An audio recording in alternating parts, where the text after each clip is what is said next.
Hello, everyone. Welcome back to another debate review part 2. We do those a lot because Mark and I, we do this every weekend. We alternate whose channel we're on. Make sure you're subscribed on both. Yeah. Yes. Do the things, push the buttons and whatnot. Do the thing. Part 1 is linked in the description. We were over at Mark's place. This is Stephen Woodford versus Glen Scrivener or something like that. Scrivener. Yeah, I believe that isn't that a Scrivener, a scribe or something? Isn't that what it is? I would be offended if this man is not a scholar of some sort. Well, he has written books. Scrivener. So there's that. Okay. The nominative determinism prevails. Nice. You'd think you had to. It'd be like having a name like I guess Archer not knowing how to use a bow or something. You know what I mean? Like there's just expectation. Anyway, moving right, because I mean, for my part, I do know how to read, so I expect the same from everybody. Look, I'm just joking. I don't know I'm tired today. I really am, but that's okay. How are you doing? I'm a bit loopy. A lot of pain today, so I'm on a lot of medicine. But I got to see 2 of my children's today because it was my it was my college daughter's birthday a couple of days ago, and so I was able to, child relocate. I can't say kidnap anymore because she's 20. Right, got you. Yes. Yeah, I had to adult borrow her, and she's doing a keto diet thing with her grandma, and so honestly, I didn't have to adjust my menu that much because I was already planning to make like a veggie stir fry for my son, but whatever. I got to see half of my children today, and so that made it a nice. Yeah, that's nice. That's wonderful. That's wonderful. Yeah. And I got a notification on Discord saying like you've been friends with Ember for 3 years, and I'm like, wait, really? Haven't I known you longer than that? I don't know. It just Discord is weird like that. It just sort of says stuff at me, and I take it with a grain of salt. I don't get notifications like that. Or really? Maybe I do. I don't know where to find them. This is the first one I've ever got. This is the first one. It's like, do you want to send an emote? And it's like, yeah, I don't know about that, champ. Why is Discord trying to moderate my social life? I don't know, but I'm not sure I find it that endearing, quite frankly. I don't know. Look, I use Discord for organizing debates and democracy only. That's a joke. I don't organize debates. What are you talking about?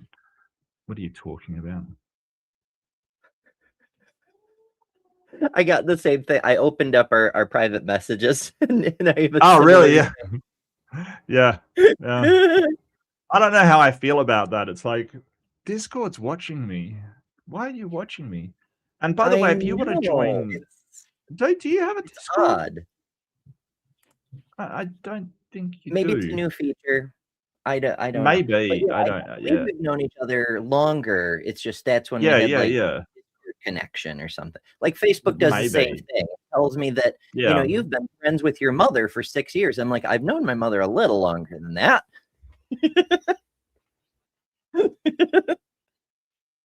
But thanks. Thanks. Yeah. Thanks, Facebook. Oh goodness. All right. So we've got Stephen Woodford, Rationality Rules, and Glen. They're here in this Anglican church. Glen is, I believe, an Anglican minister in addition to an author. Stephen, of course, does fallacy card games. So in a way, he's kind of an author too. Maybe he's written real stuff too. Real stuff, papers, books, that sort of thing. Maybe he has, and I'm just not aware. I don't know. What was his card game? I've never played it. But what is it? It's like he did like Fallacy the game or something. I can't remember what he did. Something like that. I can't remember the name of the damn thing, but Oh, look, I think he does some good stuff. I really did like his video on Schrodinger's douchebag. I thought that was like really good. That was really Oh yeah, good. very, very insightful. Like it's given me I've always known that it was just a joke, folks are like that, but like having it Mhm. formalized, it kind of, Yeah. I don't know, it makes it clearer, I guess. Hmm. Yeah. Yeah, it's a whole thing. But today they are debating a book, kind of. It's the title of a Christopher Hitchens book, Religion Poisons Everything. And Stephen, of course, is Mhm. on the affirmative side, and Glen is going, nah. And honestly, Stephen's got an uphill battle, not just because it's an affirmative, but because Right. all Glen has to do is show one thing religion doesn't poison, and that's that. So, but I don't think they're really, the way they're discussing it doesn't seem to be the fight to the death kind of thing that we see so often in No, online. no, that's right. It's Yeah. more they're using the question as opening a door for conversation about ideas, which I know is Mm. mind blowing in this age Yeah. of I won, you ran, all that crap. I still get that in my comments, like somebody coming into the comments going, you lost that debate, and it's just like, yeah, this sort of mindset is just pathetic, quite frankly. This whole thing of win and lose, and that kind of thing. When you're talking about sort of engaging with ideas, but you know, it there's some people out there who really they appraise their value by with their tribe winning a fight which never existed in the first place. Right.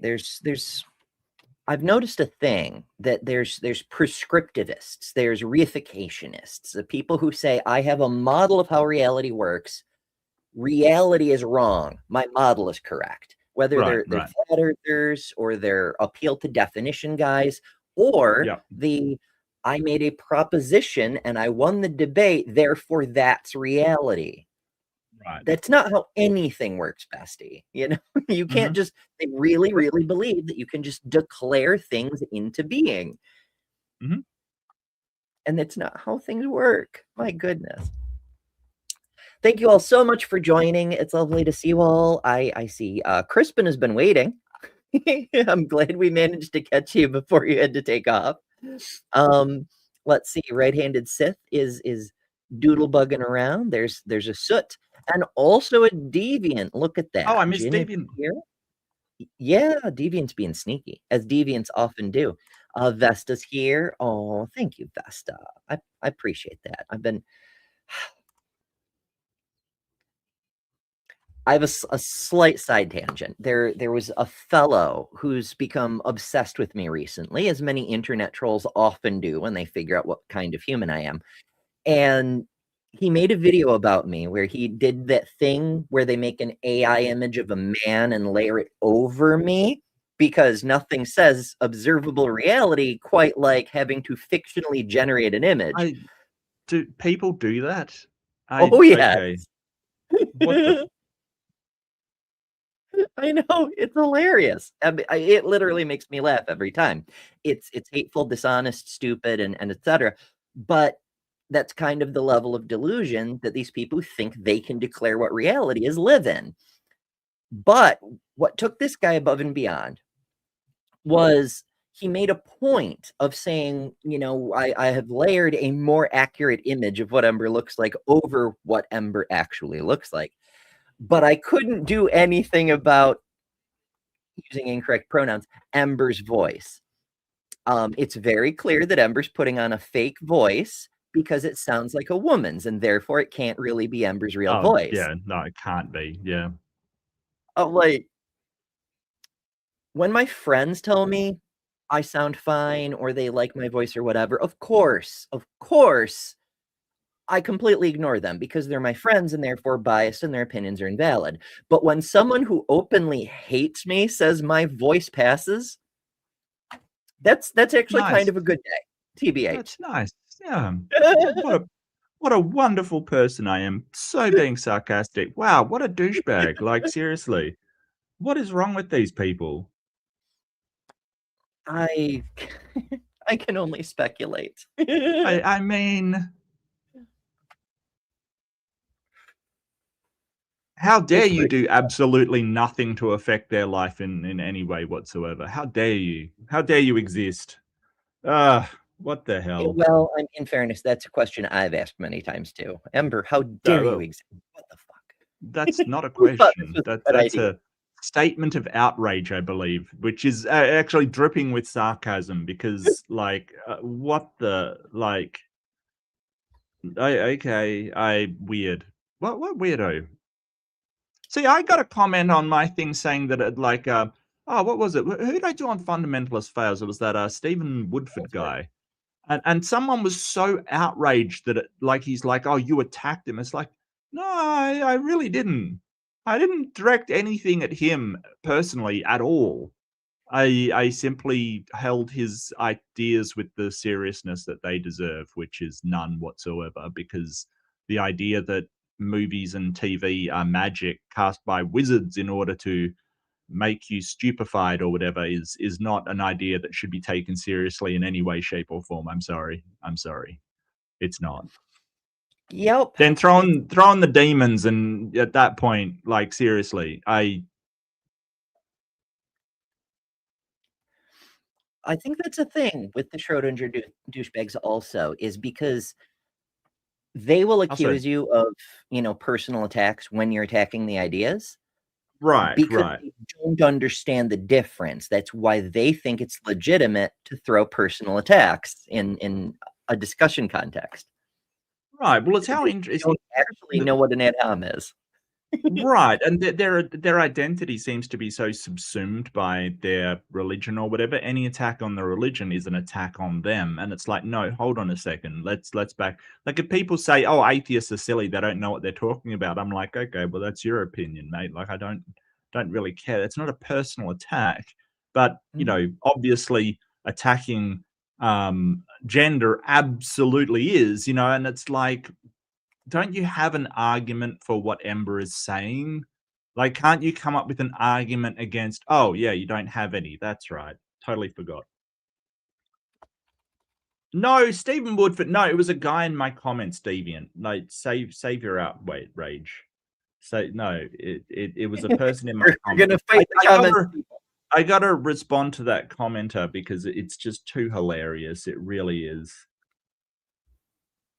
Also, I learned a new thing Was recently. it Brian? Oh, it was Brian Holdsworth. I do apologize. Did I say Stephen Holdsworth, maybe? Is that what I said? Did I It's confuse even everybody? something.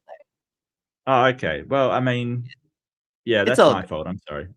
Oh, good. Oh, That's all. good. Oh, good. Words are hard. It's very early. I mean, hell, I still have coffee. Oh, And look, you people in daylight savings, I don't understand your fascination, quite frankly. It is just ridiculous. I'm sorry. I'm sorry. It's ridiculous. Like, why are we doing this? What are we time travel. doing?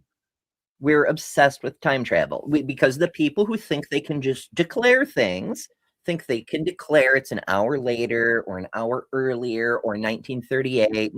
They just want to declare things. Ugh. Ugh. Yeah. Well, I'm gonna declare it stupid, and it makes me cranky because I have to get up earlier. So yeah. It's valid. Oof. Mm. I try, my brain wants to tangent again, but you know what? Let's start the thing. Now we Let's do it. finished. There was a break in conversation. I think they had was it just they had finished their openings because we're at about Yeah, 20 minutes. Probably finished Scrivener their just opening. finished his opening, which was kind of offbeat kind of thing. Like it just I don't know. He just seemed to appeal to good things in Christianity, which is fair because that's going to be his, as you say, all you've got to do is sort of show that there's one thing that's not poisoned. I think that Stephen, he's sort of going, I mean, he had a well analogy. I must admit, afterwards, I thought about like, um, one drop of pee in the swimming pool means that the entire swimming pool is full of pee.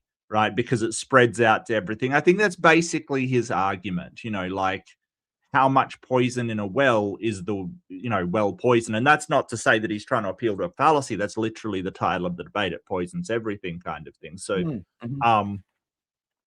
I don't know. It's a very difficult stance to take because, as you say, like you just have to say, well, it doesn't poison everything. There's I don't know, Beanie Babies. Does religion poison Beanie Baby? You know what I mean? Like there is a technical side to that, and a person who is arguing in bad faith would jump upon those sort of semantics. But I think we all understand what it means. Is society in general poisoned by religion? And I think absolutely, yeah. Yeah, and I think that his sort of you've got a well and somebody puts poison in it. How much poison is too much poison? And it's like, well, any amount is really too much. But I don't think that's how our understanding of how poison works is, right? Like there's sort of, like I said, it's if you have a pool with a tiny bit of, is that pool full of, well, yeah, in a kind of way, but I don't know. It makes me think of that corpse to water volume ratio thing that we were talking about last week. Because for anybody who missed it, there are dead bodies in the ocean, and people swim in the ocean with no problem. Right. Yep. If you put a dead body in a swimming pool, the odds are fairly high no one would swim in it, which tells us there is a certain ratio of bodies to water volume, which people are comfortable with. Where exactly is that line? Yeah. It's an adventure. I would take a slightly different tactic trying to show that religion poisons everything. I would point out things like the Dark Ages and the Crusades and stuff like that has set humanity back to such a degree that we can't actually catch up. Like, even though we're making better progress now, we're on, the arc of the curve where we would have been hundreds of years ago, so even though we're making progress now, we should already have colonies on Alpha Centauri or whatever, So, well, I mean, we're kind of backsliding at the moment, which is wild because that sort of, I mean, it's not that the move away from Christianity has stopped. It's definitely still going. Like this revival they keep talking about is really just a slowdown in the rate that people are deconverting from Christianity. It's not a, oh, people are flocking to us. No, you've stemmed the bleeding. That's about it. And what's interesting is that the rise in people that are sort of cultural Christians, or they'll support Christianity because they've been convinced that it's required for a functioning society, which isn't, I would proffer the opinion that that's not really a Christian, like the Jordan Petersons kind of thing, who are like, well, we need it kind of thing. No, you really don't. You really don't. There's nothing it provides you that you can't get from any number of philosophies and sort of moral frameworks. There's nothing that you need. But I do take your point that society would be in a better place if religion wasn't dragging us backwards. I think I remember Jim Jeffries, who's an Australian comedian, sort of going that society's like a train, and in the engine room are all the engineers and scientists and all the people coming up with, technologies to propel us forward. And in the back, there's a whole bunch of people dancing around kind of thing and throwing up things and, offering, they're just dancing, praising God for the train that's currently going. And it would be so easy just to remove the bolt and just let them go. But we don't do that. We don't do that. But, it's tempting. It's tempting because yeah, I see his analogy, like it really is a burden on society that these people are sort of, well, I got into a car accident, surgeons operated for, 24 hours in shifts to save my life, and then the rehabilitation crew came out and did it. Praise Jesus, and I better give money to the church. Mm-hmm. That is what we're talking about. But that is why we do what we do. It's because the person you should be praising is the doctor and the institutions that provided us with medical knowledge, and you should be giving money to Doctors Without Borders and things like that. Just Yeah, or saying. even medical universities can help contribute to scholarship programs and things. Yeah, Jesus had nothing to do with it. Okay, they had nothing to do with it. I'll be contentious today. I'll probably be accused of being arrogant and condescending, but I'll be contentious. Jesus had nothing to do with it. Very bold, very bold. Let's boldly venture forth. So I heard quite a few things that you're mentioning that you appreciate about religion, particularly Christianity. Some implicit references to charity, community. I heard a bit about equality, these kind of elements. And you spoke of Jesus as a motif rather than appealing to scripture. And I wanted to start by seeing just how close we are in our view of whether or not every other religion is poisonous, right? So take, for example, Islam. Islam has an incredible community-based thing with Ramadan. Ramadan is phenomenal in the sense that it brings the community together, it connects everyone together, it feeds the poor. It's something that is operating strongly in community, strongly in charity. But it doesn't come free, right? It comes with the dogma, the doctrines, the revelations. And so what they do is they teach that a woman's testimony is only worth half that of a man's. So you need to get 2 women in court instead of 1 in order to have it go past the line. They throw gays from their mosque roofs, right? So I'm curious. So does I don't know. I think that so this is a very obvious ploy, but I like it by Stephen. It's like, does Islam poison everything? And the Christian would probably say absolutely, right? It it stops you from having a happy life, and it influences people towards violence and whatever their arguments are. But I think Glen's going to be smart enough to see where he's going from from this, and say, well, it doesn't poison everything, like Islam's powerless against Christianity, or Islam is, doesn't. So I think he's going to be smart enough to know where he's going with this. I do like his tact, which is, well, you think that all other religions are terrible for society, because you will get.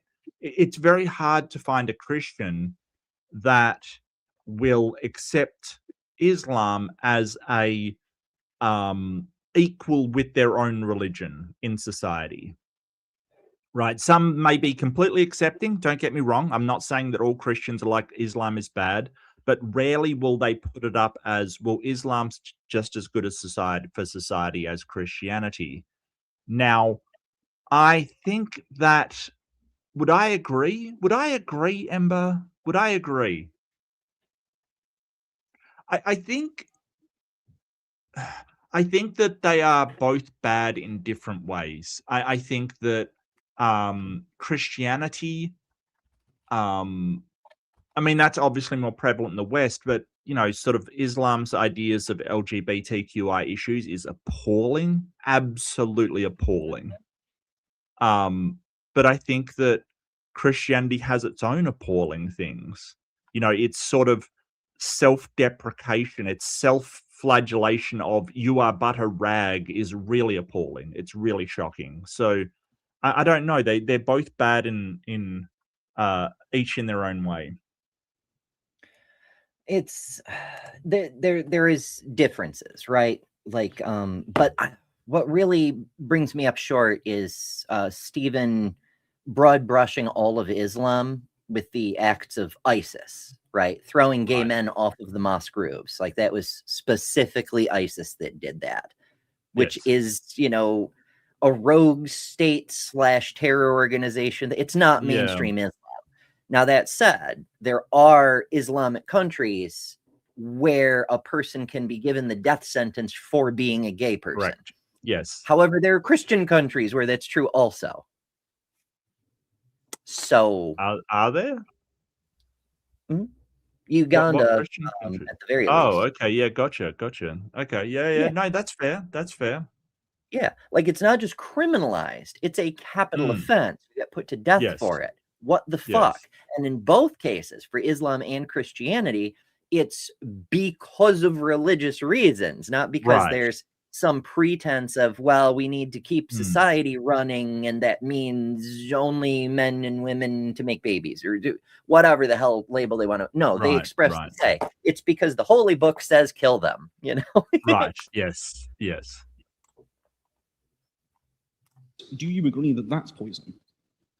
I think there is a truth above. I think you would say rationality rules. I would say the Greek word for rationality is logos. There is a logos who rules. His name is Jesus. We both have a highest ideal towards which different communities can tend to one degree or another.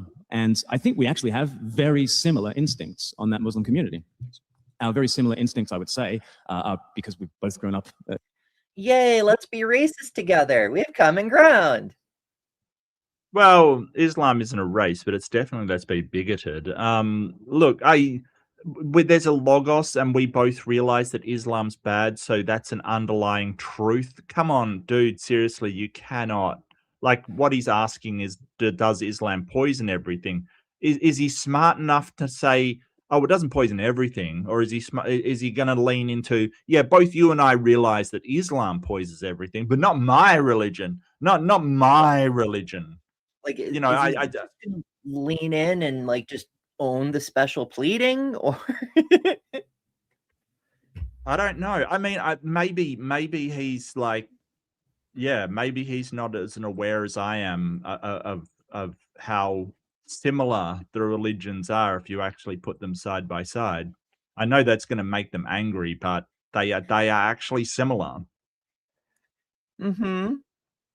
Most of the same. I mean, hell, Islam talks about Jesus more like Jesus talked about Jesus than Paul talked about Jesus. Yeah, pretty much. So in that respect, Islam is more Christian than what we call Christianity. Within a Christian-ish society, but we both have very similar intuitions about what we like about Islam and what we dislike about Islam, because both of us have a highest ideal that is wanting to judge all things by. And your highest ideal is wanting to judge Christianity and find it wanting. My highest ideal is wanting to judge atheism and find it wanting. And, you know, perhaps we can be shoulder to shoulder. That's what? That's a weird perspective. Like, okay, to be clear, I can't speak for Glen, but or Stephen for that matter. My highest ideal is not to judge anything else and find it wanting. My highest ideal is about human flourishing. I want things better for everyone, even the Christians. Well, I'm going to assume he means in this debate that they're both trying to sort of get to their side of the debate. He's just putting it in the weirdest possible way. Like, this is such a weird way to put it, that there's a logos and you are. No, it's just you had this belief before you came into the debate, my guy, and you are supporting it with like, what a weird way to put it. Is he an idealist? I've got a funny feeling he's an idealist. Like, I really do. What is this? There is a logos, and we both realize that intuitively. Look, it's not intuition. Like, I did not come to the conclusion that Muslim religions can be, and various sects of Muslim religions are harmful through intuition. I didn't just go, oh, I've got a gut feeling that's no. I've looked at, we use rationality and we go, oh, I see the harm that they're doing to other people. That's really bad. That's not intuition, my guy. That isn't intuition. Yeah, observation is not vibes. But also, if we were to go by intuition, then I personally would be very much pro-Islam, because if we're going just by vibes, every interaction I've had with an Islamic person expressing their religion has been something like, come pray with me, or I'll sit with you. You know, it's very community oriented. Community-based, And there yeah, is yeah, that yeah. good element to that religion. Like Stephen was saying about Ramadan, it Yeah. only works when the community comes together as a community. Right, right.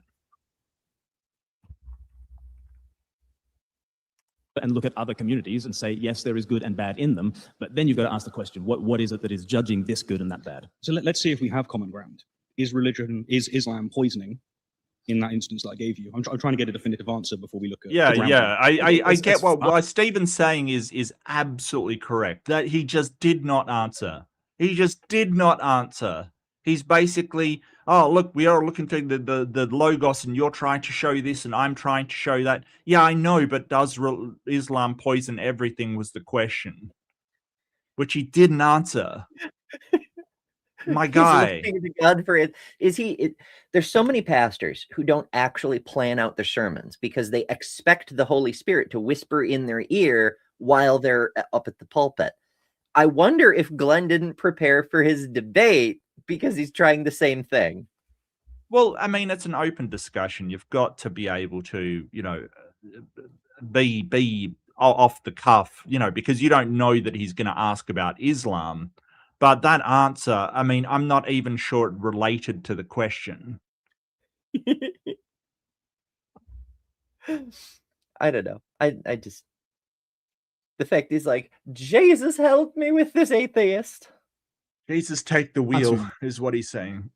I know. If only Jesus could come down and do the debate and, like, demonstrate he's real.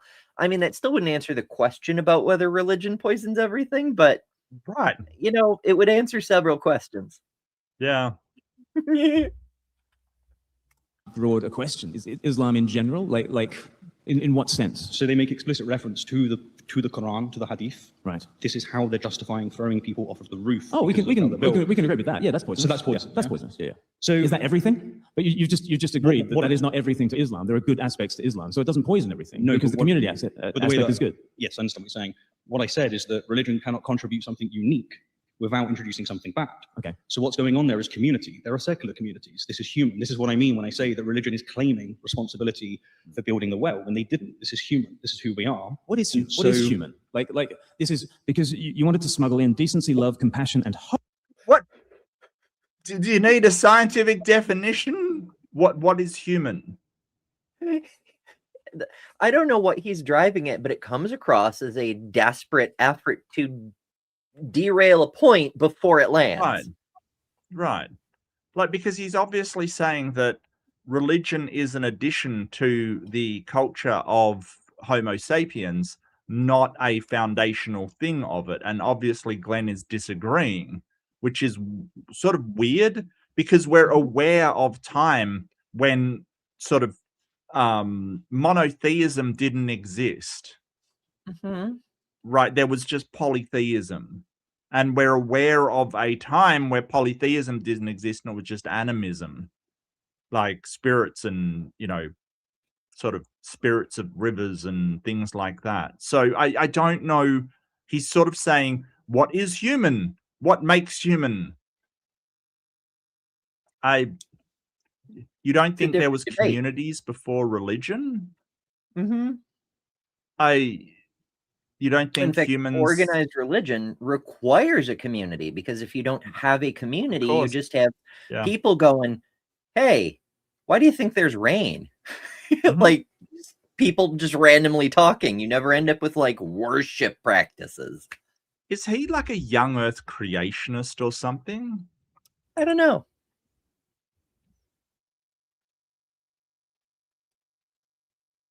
Hope into what it is that is human. You said that the old village has a well. Inside the well is something that is common to all of us. Decency, love, compassion, hope.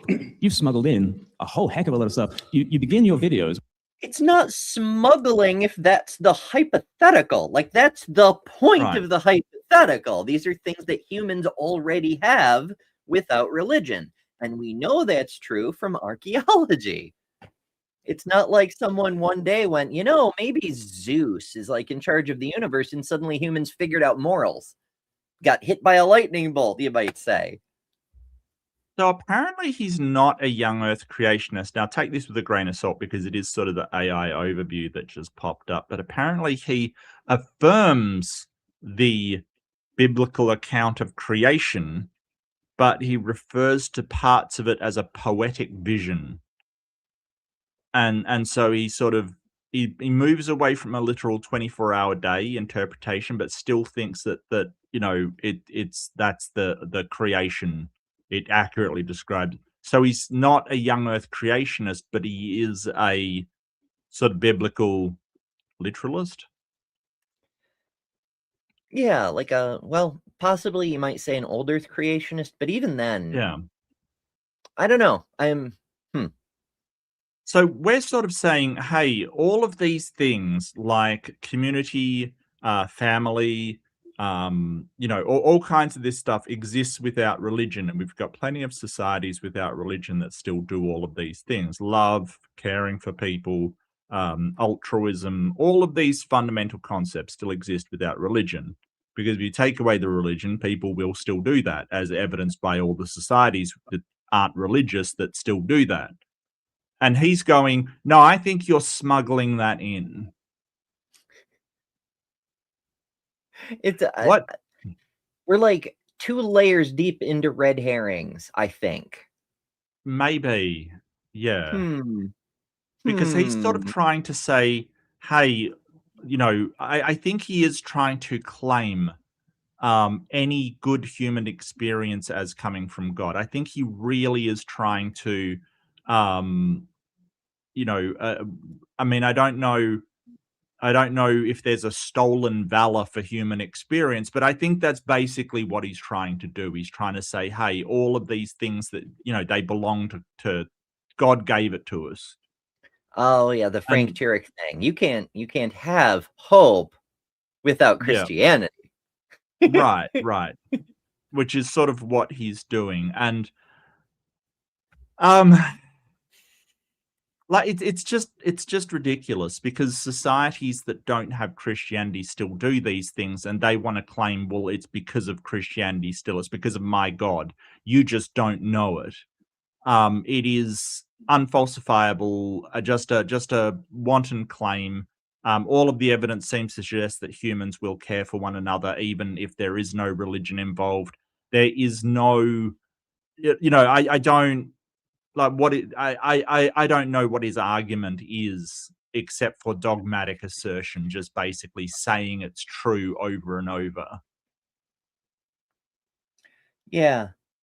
Which is very presuppositionally, I must say. Really, and it's like a disingenuous kind, because there's Christians who will try to claim all morality like Frank Turek does. And as soon as you show that morality existed before Christianity, then, they fall back to the next thing, like, the concept of hope. You can't prove super ancient humans had hope. And once you do prove super ancient humans had hope, then they go to, the Enlightenment then.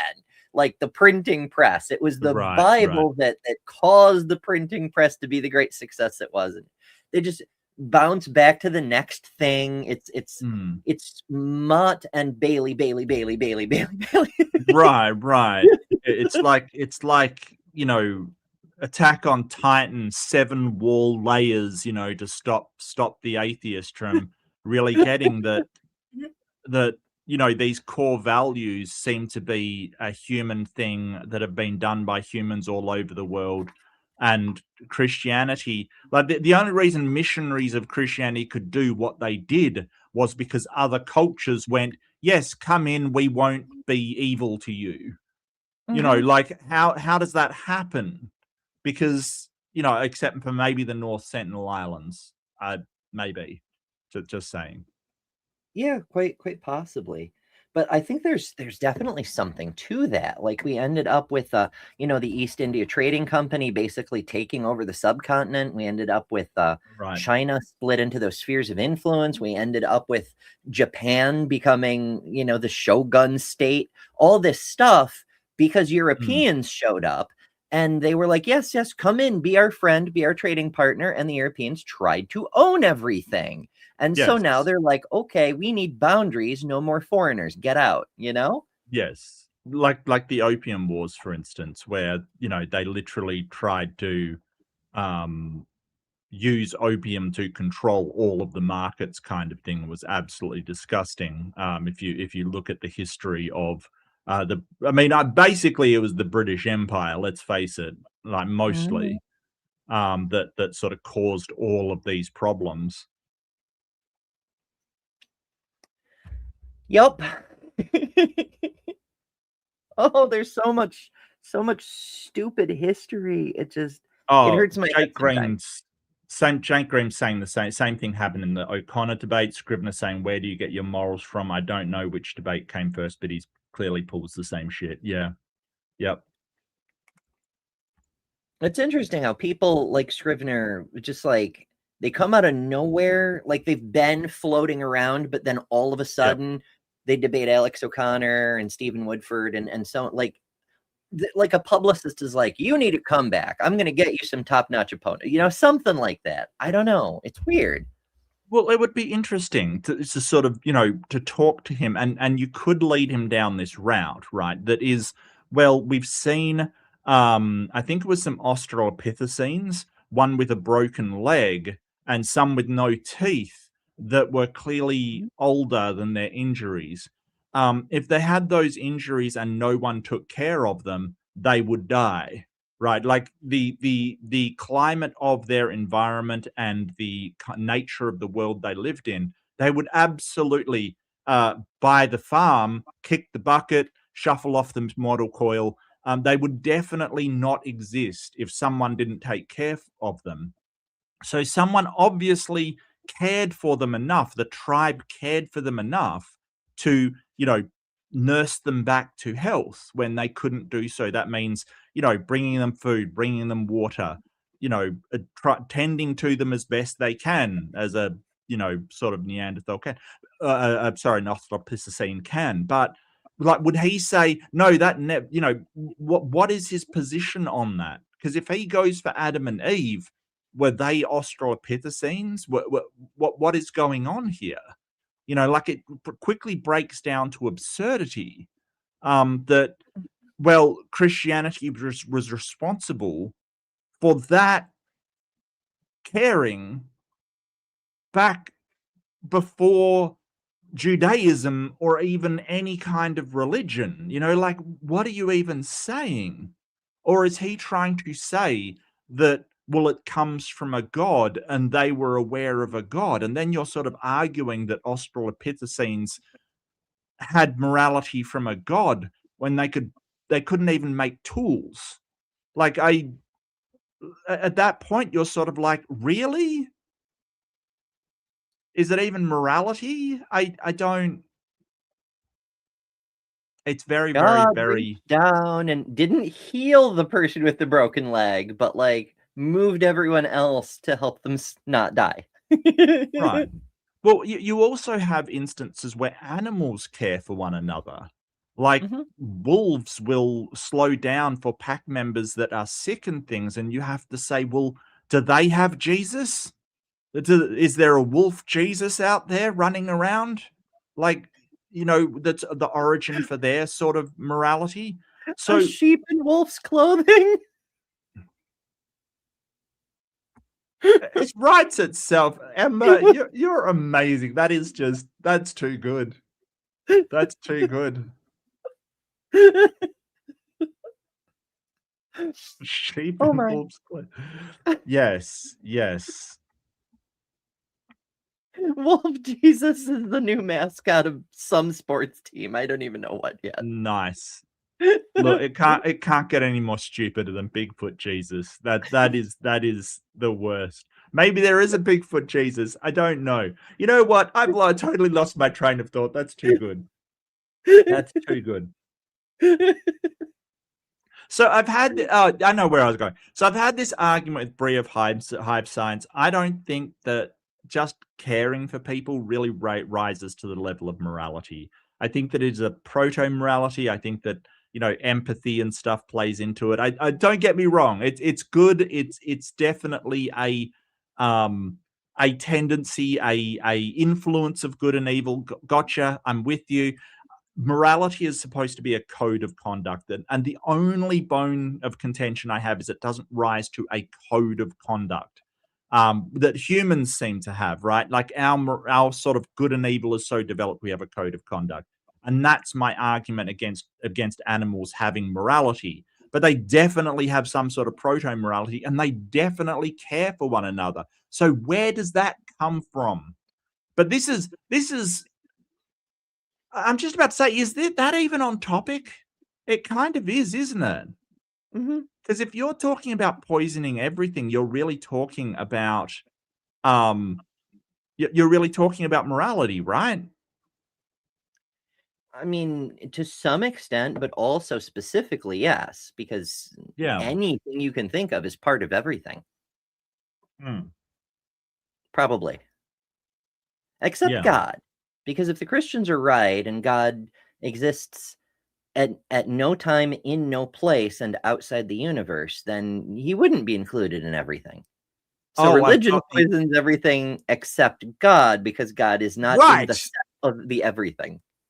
Well, I mean, but you as a Christian, is he going to argue it? You know, Christianity can't poison anything because you can't poison Jesus. Now I'm curious if you can poison Jesus, because Jesus promised his followers were immune to poison, and not only is that false, but like, well, I don't giving think that was power Jesus. to your followers doesn't mean you have that power. Well, look, for a start, that wasn't Jesus, and it wasn't even Mark. Okay, it wasn't even Mark in the Gospel of Mark, right? Because that was added later, and we know that was added later. So that not only wasn't Jesus, that wasn't Mark or any of the other apostles, because it was added, around the 3rd century. So what can I say? Metaphorically, religion did poison Jesus. If we take the Bible at face value, it was the fact that the Sanhedrin were so fundamentalist in their religion that caused the crucifixion of Christ. So Jesus was killed by religion. Oh, I thought you were going to say like the spear was rusty and he got tetanus or something. He was absolutely poisoned. It's the spear they stuck in there. That's true. What was the cause of death of Jesus? Did he bleed out? Was it overexposure? I don't know that the Gospels directly say, but the general thinking seems to be that like he was already weakened from the scourging and the torturing and the being nailed to a cross and things. But being on a crucifix, it exhausts you. Like you can't breathe after a certain point. Yes. And when they were mostly sure he was dead, then they stabbed him with the spear, and like water came out of his lungs, and they're like, oh, okay, yeah, he's dead. Okay. So yeah, adventures. Yeah, thanks, David. I forgot about that. Yeah, no, I did realize, somebody did tell me that the way that your arms are up, you can't breathe properly unless you push yourself up, which it seems really horrible, really, really terrible kind of thing. I get you, but this whole thing about Jesus suffered more than anybody else that ever suffered, I do actually doubt that.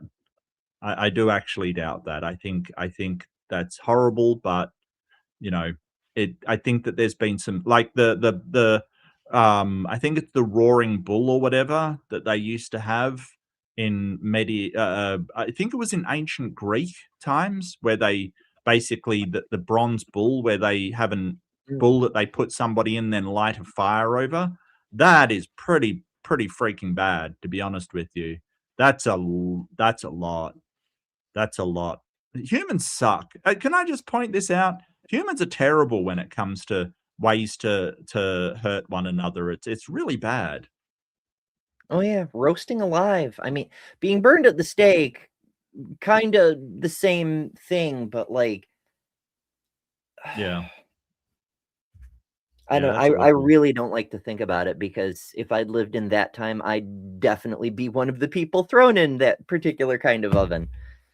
Yes. I don't like It depends, because I think that's been around since classical times, and certain people, like the classical people, they accepted certain things that modern society seems to not accept. Like, for instance, sort of Plato talked about love between two men as being the most noble love kind of thing. Like, he really was into the old man love kind of thing. So hey, the Greeks accepted homosexual relationships. The Greeks accepted all kinds of things. So, I know that there was Indian culture that had multiple genders for people depending on where they fit into their society. Like, it's this whole idea that this is getting back to, and I'll loop it back into what we're talking about, this whole Christian idea that in the past, when it was,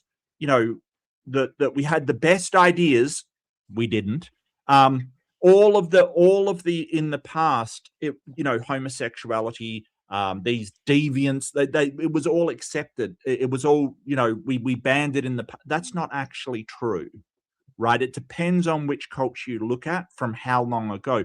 What they're trying to do is say that, oh, in the glory days of the past, it was always Christianity, and that is absolutely not true. Not all of it was Judaism as well. This is patently not true. Yeah, quite so. And also deviants, just. Oh, deviant's amazing. Yeah, absolutely. It's true. By saying, well, hello, my fellow apes. Now, when I go to an ape community, I don't necessarily marvel at the decency, love, compassion, and hope of that particular ape community. Yeah. So it seems to me that you're smuggling in quite religious-sounding concepts already. So with the debate being that religion poisons everything, we don't want to get mucked down in meta-ethics. As much as everyone's enjoying our time, I'm sure they don't want to get I do. I know you do, but all we need to do... I bet he does, yeah. We know you do, Glenn. Yeah. That's why you brought it up. But can I just point out that it's amazing how, like, when he says he goes to an ape community, you technically you are in an ape community. Like, we are hominids. Like, I'm really sorry, but we share a genus with all of the other great apes, and it's incredible to see sometimes where, because take gorillas for instance. A lot of people, and that myth has been debunked, but a lot of people a while ago, especially spread by sort of again the English. Fuck those guys, right? I'm sorry if you're English. You did a lot of bad crap in the past. Spread this thing that gorillas were aggressive and horrible, and they were maddened, just raging things that were dangerous. And yeah, they're dangerous, but they're actually very sweet and gentle. And there was an incident where a boy fell into a gorilla enclosure, and the silverback, and people were freaking out because the silverback came over, and everyone was like, oh, this kid is cactus. But actually what the silverback did was kept all the other gorillas away and actually stroked the kid's hair, trying to comfort the child. Just an amazing display of empathy and compassion for a human child, another species that was quite obviously hurt. And but then again, you can always point to Harambe, right? Like, the gorilla was shot because a child fell into the enclosure, and Harambe dragged the child around.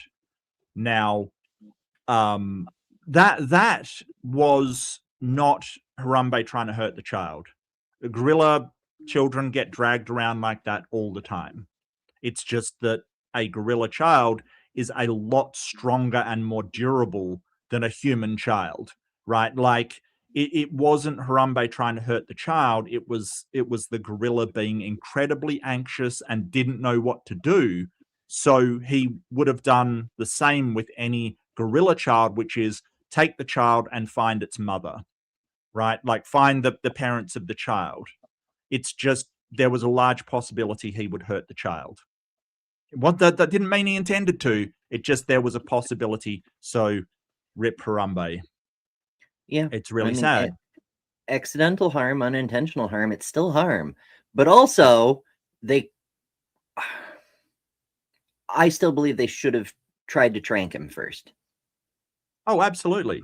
Yes, absolutely. Absolutely. I think the mistake was calling the police instead of animal experts, because the police only, the police don't usually carry animal tranquilizers. Why don't police carry, like, I don't know.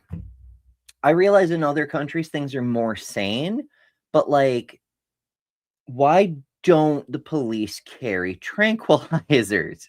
Like, if you shoot Well, someone accidentally, they take a nap. If you shoot someone on purpose, you can still apprehend them, and then they can stand trial instead of going to the morgue, you know? Well, number one, tranquilizers generally have a shelf life and stuff, so it'd be very difficult logistically. Number two, they're usually based upon body weight, and getting the right tranquilizer. It would be very dangerous. For instance, if you had a tranquilizer that's supposed to take down I don't know what it is in pounds, like a 250-pound guy, and you shoot a small woman with that, it would be very dangerous. That we don't go, oh, well, that's dangerous if you're shooting an animal, because if the animal dies, we're not as concerned because it's not a human being. Number three, I think that it takes a while for it to kick in, right? So usually when a police officer is shooting, it should be imminent danger anyway. A tranquilizer, is going to take time. So that's the thing about tasering.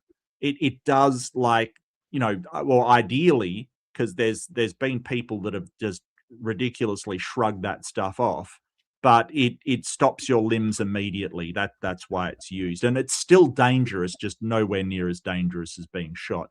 And we've got to allow police officers to defend themselves.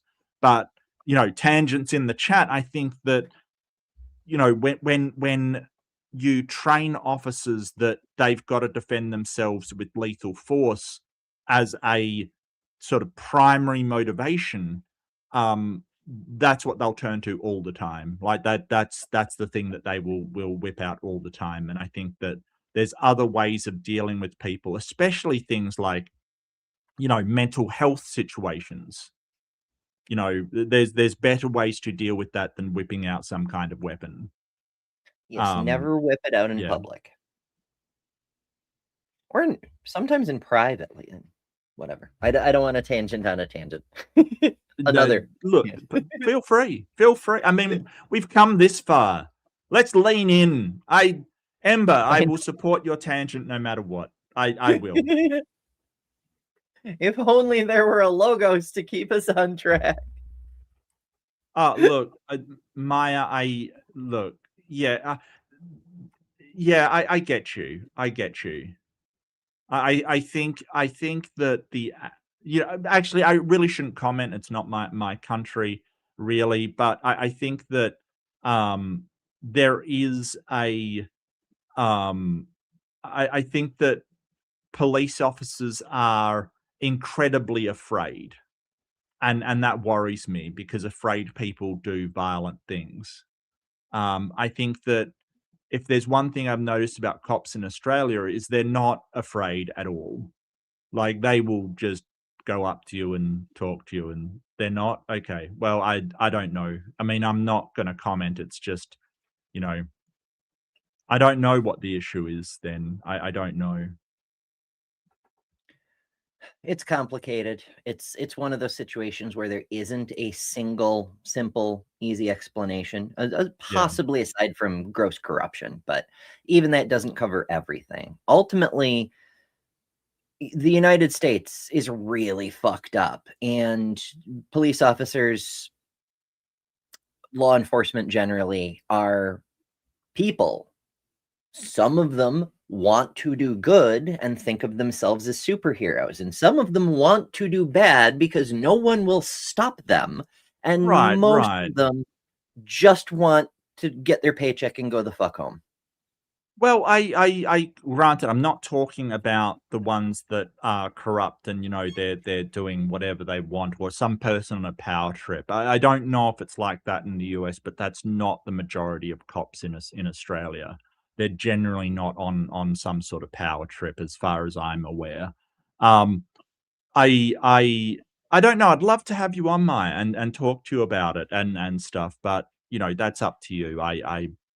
You know, maybe we can have a discussion or something, or you know, off camera or whatever. Because I'm not sure I understand why. Um, you know, and I guess one thing I saw recently, which sort of really opened my eyes, was a cop. I don't know if you saw the video. It was a cop that lost it and was, you know, just firing his gun randomly because an acorn dropped and he thought it was someone shooting at his car, like it dropped on his car. And he Yikes. just freaked out. He just freaked out and was shooting randomly at stuff. Like it was either the man has incredible PTSD, combat PTSD, or he must have been high, because you know, that level, he thought he was shot. And it's like, what the hell is going on?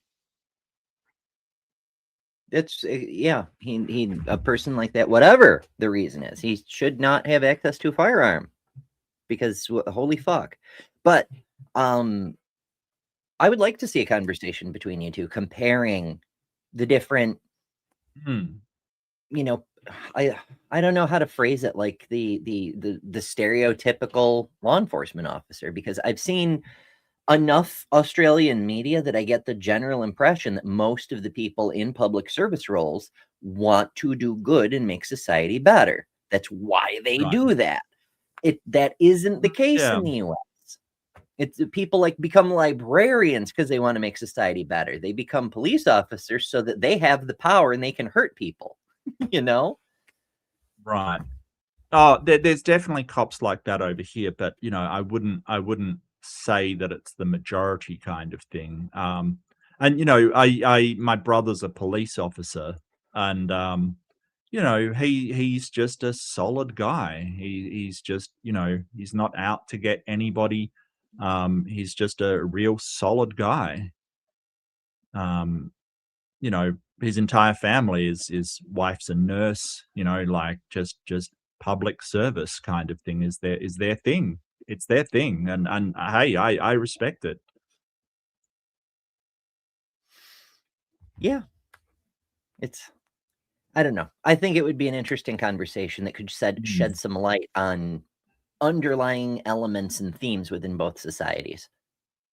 Yeah, but I mean, I see, you know, lots of videos of places where Australian police come up and dance with people and stuff like that. You know, like they will interact like fucking people. You know, like maybe it's because we're all.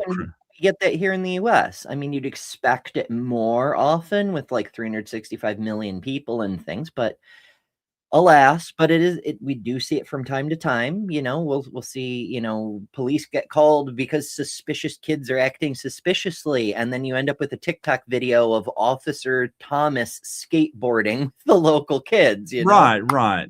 Yeah. It's like, oh, these kids are so suspicious.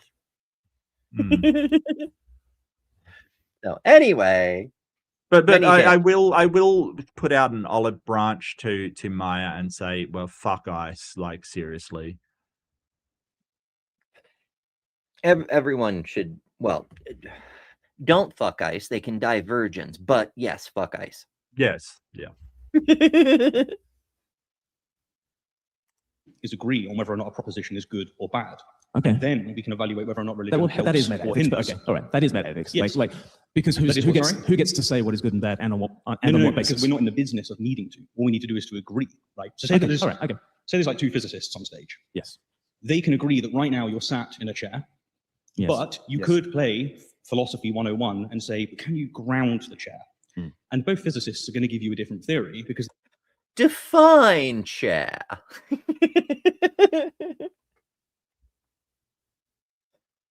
Define chair. What is the meta ethics of a chair? Well, that's sort of it's been running around parts of the internet for a few years now. When people are like, "Well, you can't even define what a woman is," you say, "Well, you would. What is a chair, Mister Definitions?" And Graham Linehan, a violent criminal transphobe who was also a former writer, famously made an ass of himself by stepping up to the challenge and being confidently wrong. He said it's a seat for one person with 4 legs. And someone sent him back a picture of a horse.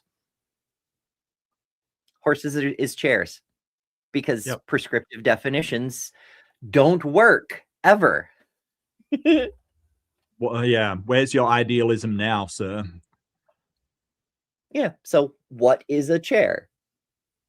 Gotcha, physicists. Well, I'm a nominalist, right? So I don't think there is any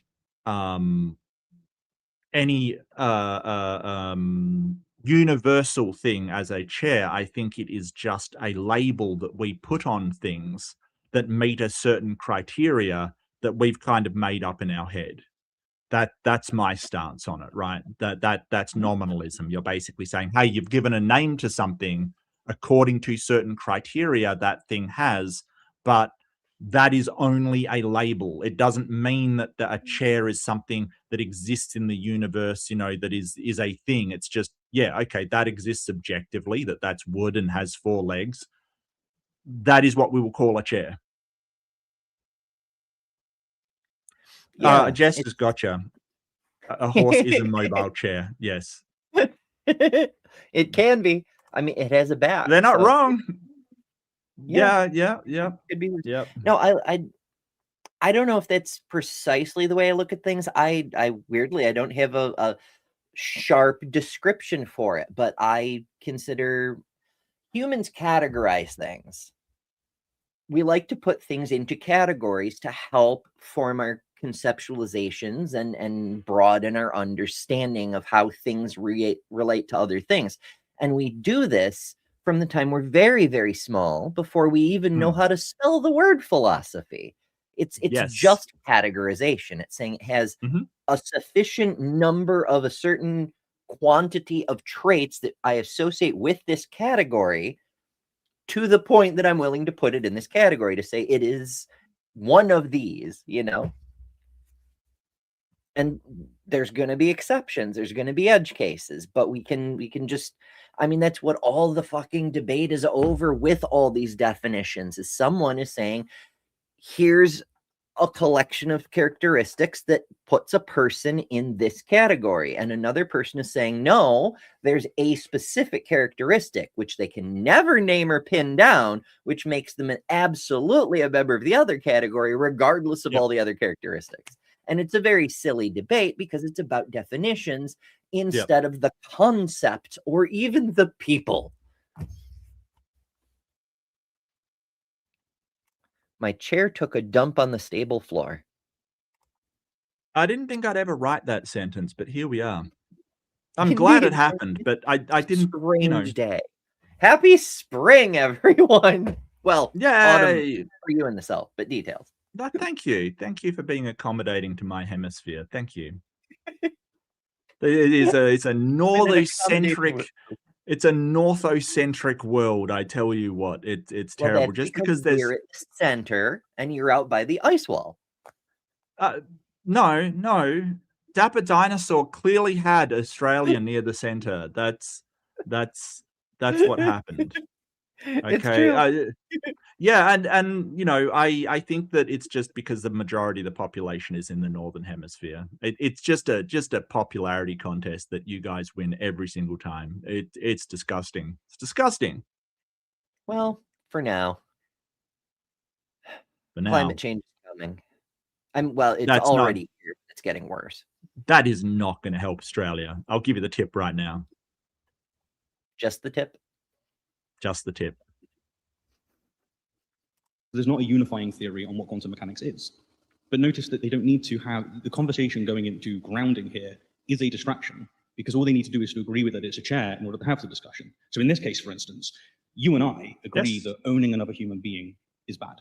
If a religion promotes this, that would be an instance of poison. Would you meet me halfway there? So it is obvious and self-evident that people are not property. Is that the axiom? It doesn't matter how we get there. All that matters is that we agree on the. He's doing the thing that Stephen Right, specifically right. pointed out. He's like, we don't need to discuss the meta ethics of why the thing if you just agree with the damn thing. Yes, and this is what precepts do. This is a precept tactic. So when you talk about, say, the laws of logic, and you go, well, do you accept the laws of logic? They're like, well, you get it from God. And you go, well, it doesn't matter how we get there. As long as we agree on it, then we can start from that point. So what we're talking about is kind of axioms, right? And what axioms are is they're just a starting point for any conversation. Like, so mathematics, for instance, has axioms, right? It's like, this number we will call 4, and this is how it will relate to this stuff. It has rules, and those are axiomatic. We've just agreed on them. It's not a thing in and of itself. Now, just because mathematics seems to describe things in reality doesn't mean that mathematics itself is a real thing that's out there. Because there's plenty of things in mathematics, like, functions and formulas, which don't describe anything. They're just sort of, formulas and sort of unreal numbers, for instance, like the square root of -1. Like it doesn't describe anything. But it's incredibly useful. But sort of going back to that, he's sort of just trying to say, well, if we disagree on where something comes from, we've got to go back and get an agreement, that morality either comes from God. No, we don't. All we have to do is agree that they are a thing. And then we can have a conversation from there. So yeah, he's doing a meta-ethical shuffle. He's basically going, yes, I agree with you. Now we've got to go back and find out where it comes from. No, we don't.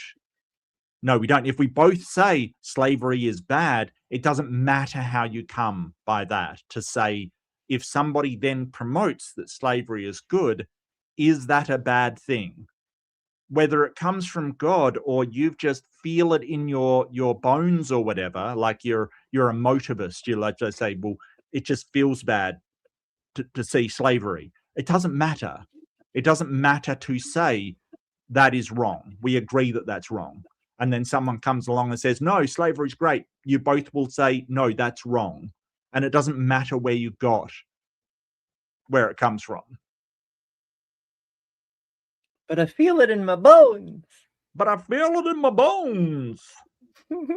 Look, I mean, that is essentially, I don't get me wrong. I really like Alex O'Connor, but that is essentially his form of morality. He is a moral emotivist. He's just like, it's not even that it rises to the level of this is right and this is wrong. He just goes, yuck.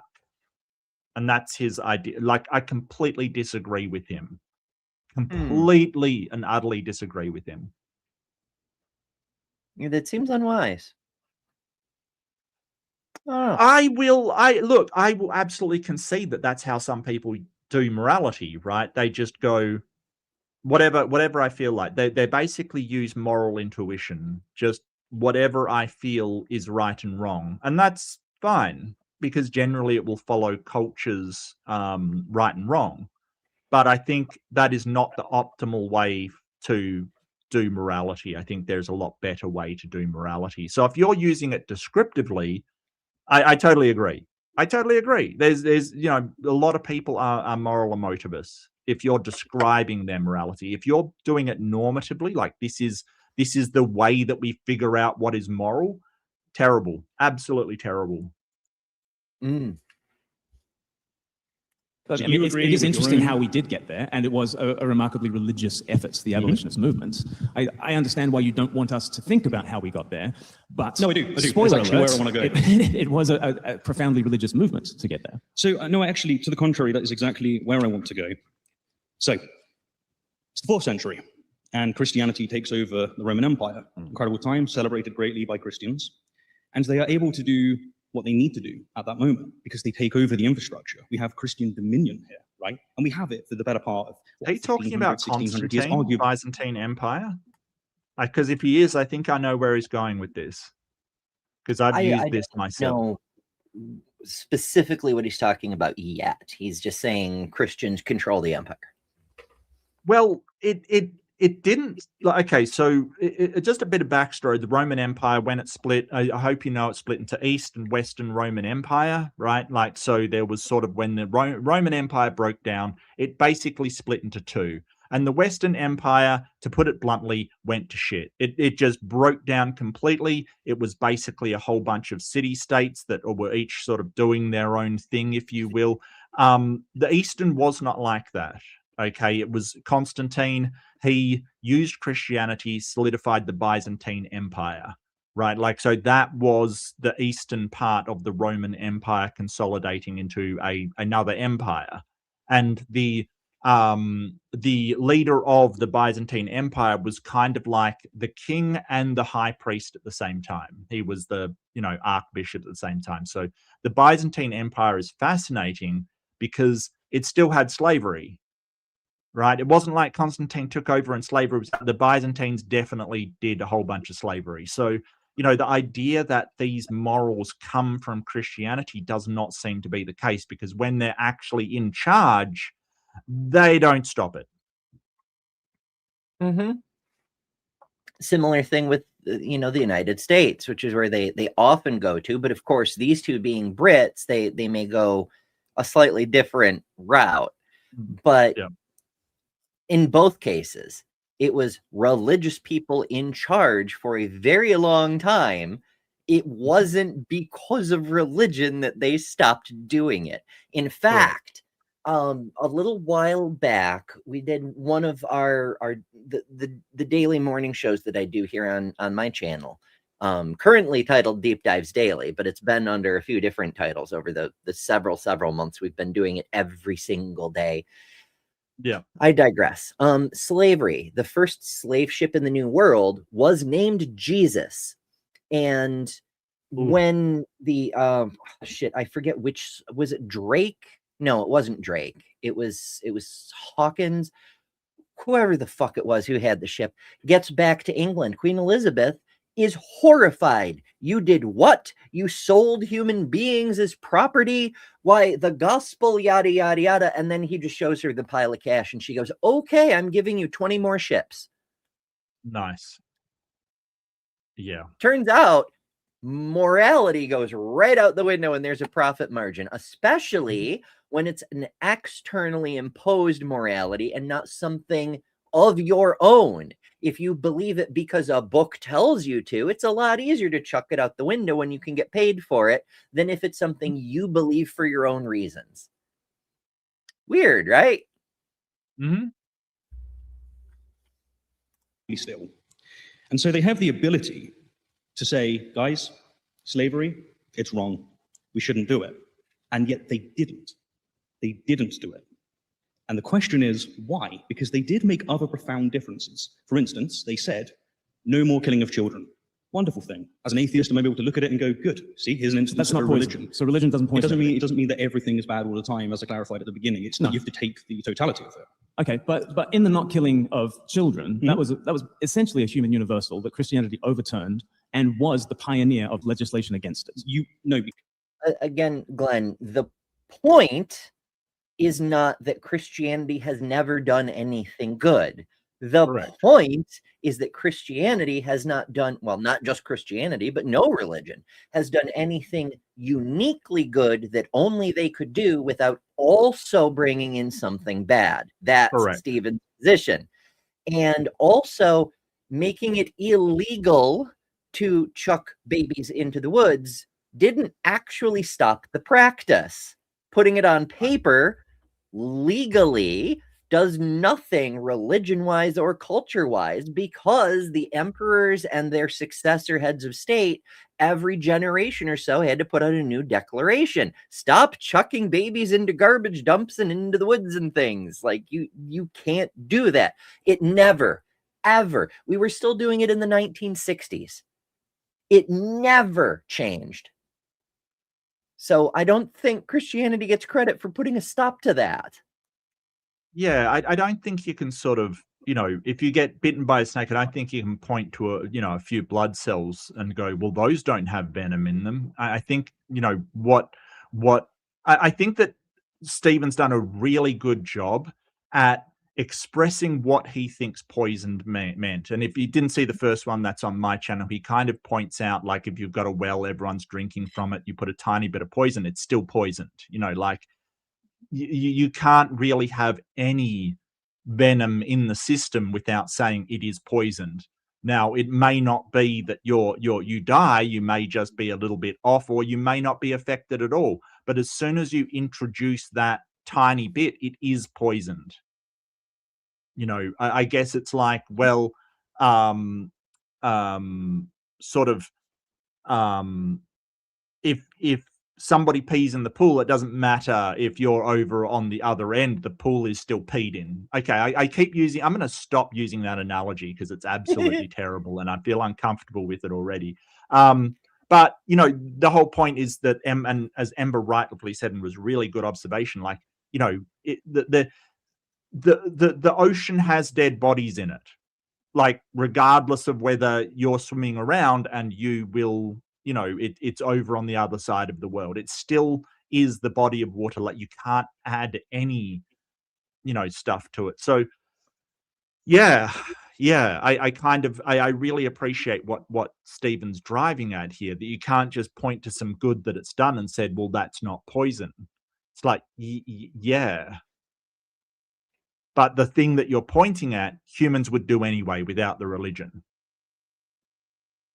And did before the religion, because there were other peoples who banned slavery and child murder before Christianity was ever thought of. But, you know, whatever.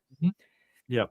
A different analogy that may be useful comes to mind. I found out in a completely unrelated thing. It was a TV show about an art forger. One of the ways they check for the authenticity of old wines, like from before 1944, is they conduct a cesium test. They determine if the wine inside the bottle contains any radioactive cesium, because everything on Earth after 1945 is contaminated with radioactive cesium. Everything, including the wine made from grapes grown in those years. And so you can determine the authenticity by showing the wine is before that time. Hooray, we've done it's a weird little detail that only comes up in these weird specific circumstances. But by the same token, you can say most stuff on Earth is broadly just fine. You know, we didn't burn off the atmosphere and cancer rates are slightly elevated, but there's plenty of people who don't have cancer, et cetera, et cetera. So the atom bomb doesn't poison everything. Right. And yet, on the other hand, every single thing on this planet is radioactive now. So from that point of view, the atom bomb does poison everything, you know? Right.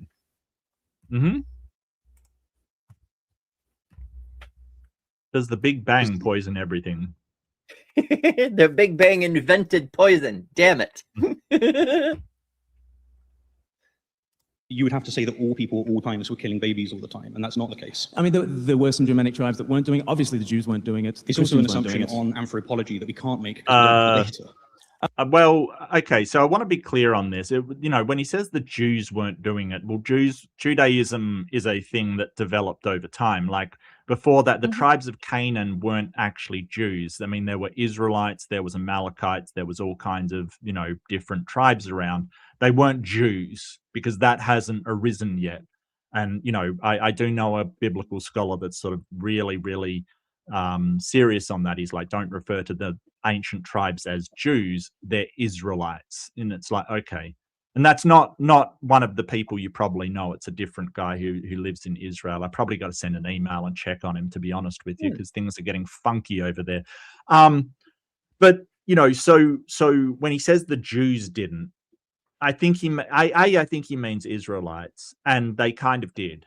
And this has been something that there's been somebody in the chats around our community that's been coming up and saying, what does offering your firstborn to Yahweh mean? And like, scholarly consensus is that means you sacrifice your baby to Yahweh. And he claims, no, it doesn't. And it's like, well, that's not exactly a scholarly opinion, but that's generally what it's seen as. And this is reflected in the story of Isaac when Abraham was going to sacrifice Isaac. There is something called Moloch. And for a long time, we thought it was a god that people, a different one than Yahweh that people were sacrificing their child to. A lot of scholars now think that it's actually the practice of child sacrifice, right? Like it came from the Phoenicians, this rite of sacrifice kind of thing. But it's interesting to note that Yahweh wasn't angry because children were being sacrificed. He was angry because they weren't being sacrificed to him. Mm-hmm. Jess. Yay. Yay. Our favorite asteroid ruler. We all continue to exist on this giant ball of rock at the grace of Jess, ruler of the asteroid, because she could at any time do a hard reset on the software of this planet by crashing an asteroid into it. The same thing that happened 66 million years ago. She could just do that. She has permitted us to continue to exist. So, be thankful and subscribe to her channel.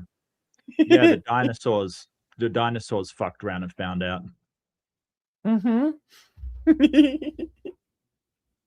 There's a heck of a lot of data about what anthropological universals are, and adult child sexual contact is very widespread, as is the killing of the disabled children and women, and so in this well that you are imagining is a pre-religious well.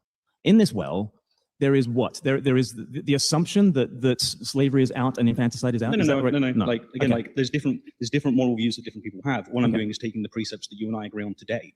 Yes, that's it. So with the slavery, why is it that the Christians did not say don't own another human being? Well, but they did. So in the 4th century, it's the first record of anyone speaking against slavery as such is Gregory of Nyssa. That's not true either. The I forget the name of the empire. It's in what we now consider to be Persian Empire territory, but there was a different empire rising or falling every generation or so. But they passed a law banning slavery during the time when Abraham was supposedly alive. It's like much older than any of this stuff. Yeah, wasn't it like the Persians that did sort of ban slavery? It was like Darius the Great, I maybe. I'm just going to look this up because I don't think that is actually true. Let me see.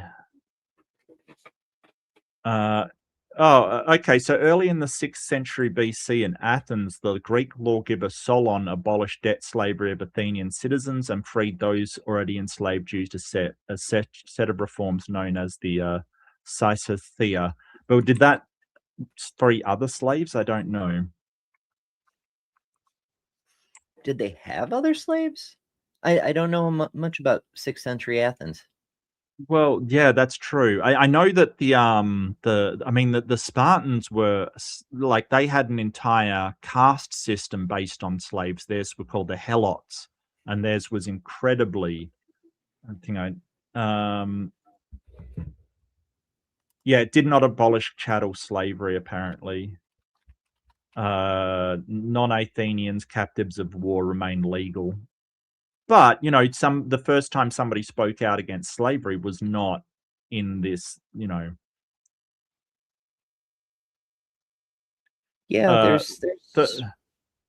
the 3rd century BC, the Indian Emperor Ashoka is credited with banning the slave trade within his empire. So absolutely, that's what I was just looking up is there were a number of periods in India, for example. India, India, of course, widespread term. Sometimes we're talking about an empire the size of what is now a state within India, and sometimes it's the whole thing and then some.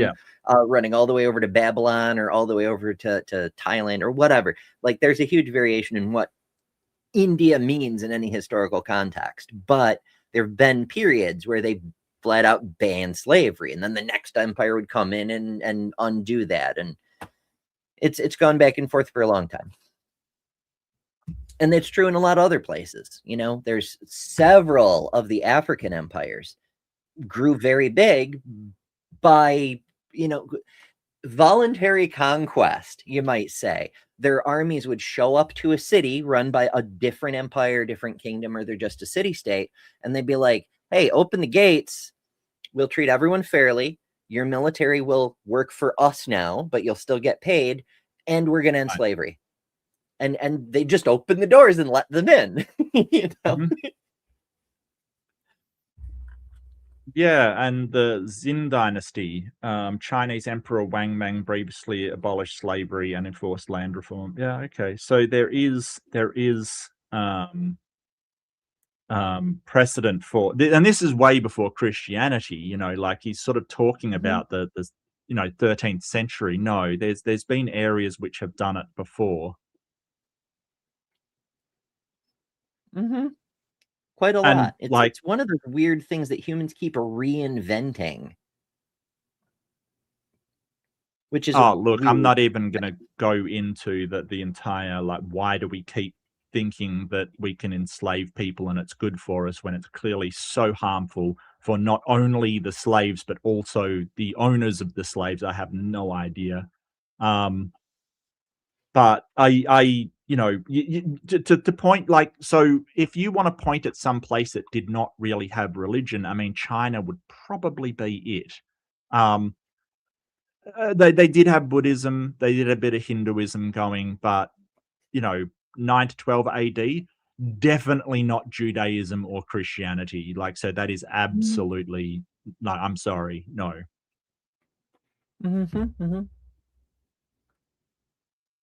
In 377. So you're saying the first person to ever speak against slavery as a whole, as an inherently wicked practice. And there's plenty of slaves who didn't want to be enslaved. And the church ignored him, didn't they?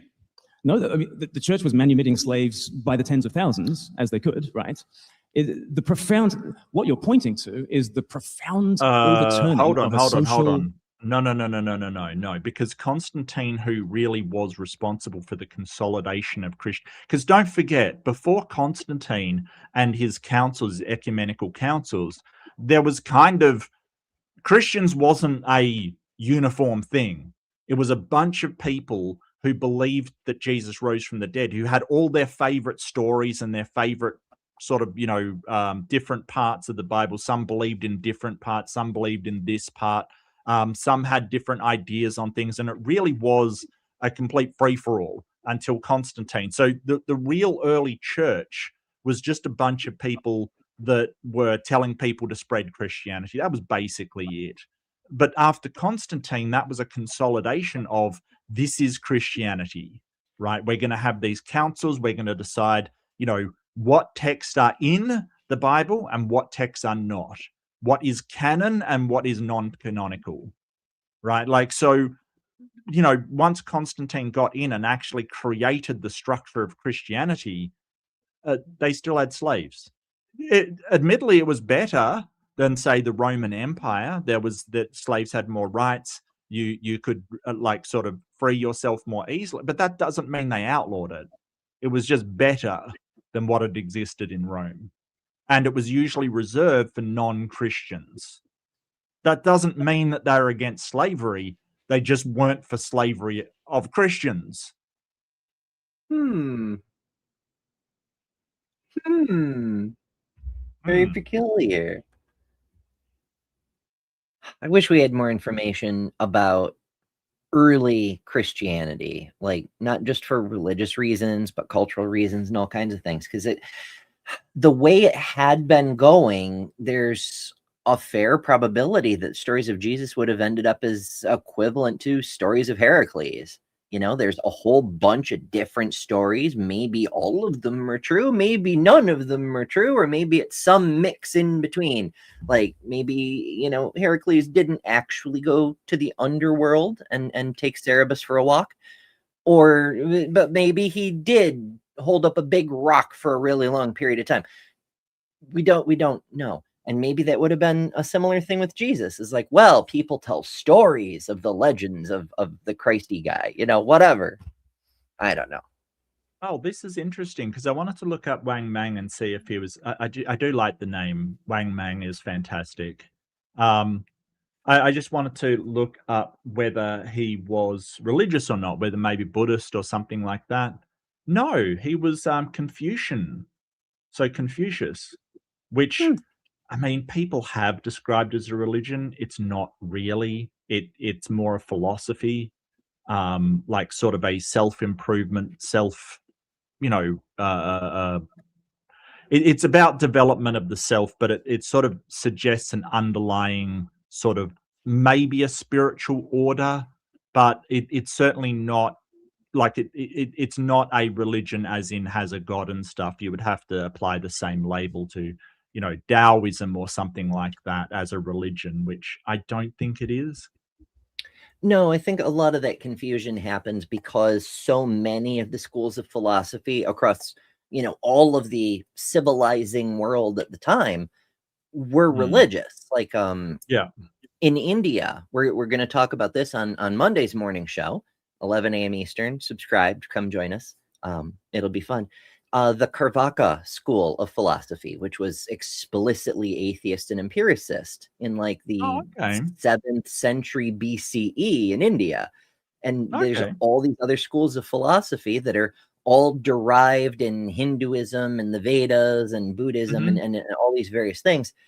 They're the only non-religious one. And so even though they're atheistic, they're materialistic, they get called a religion colloquially because all the other philosophical schools are derived from religions. Right.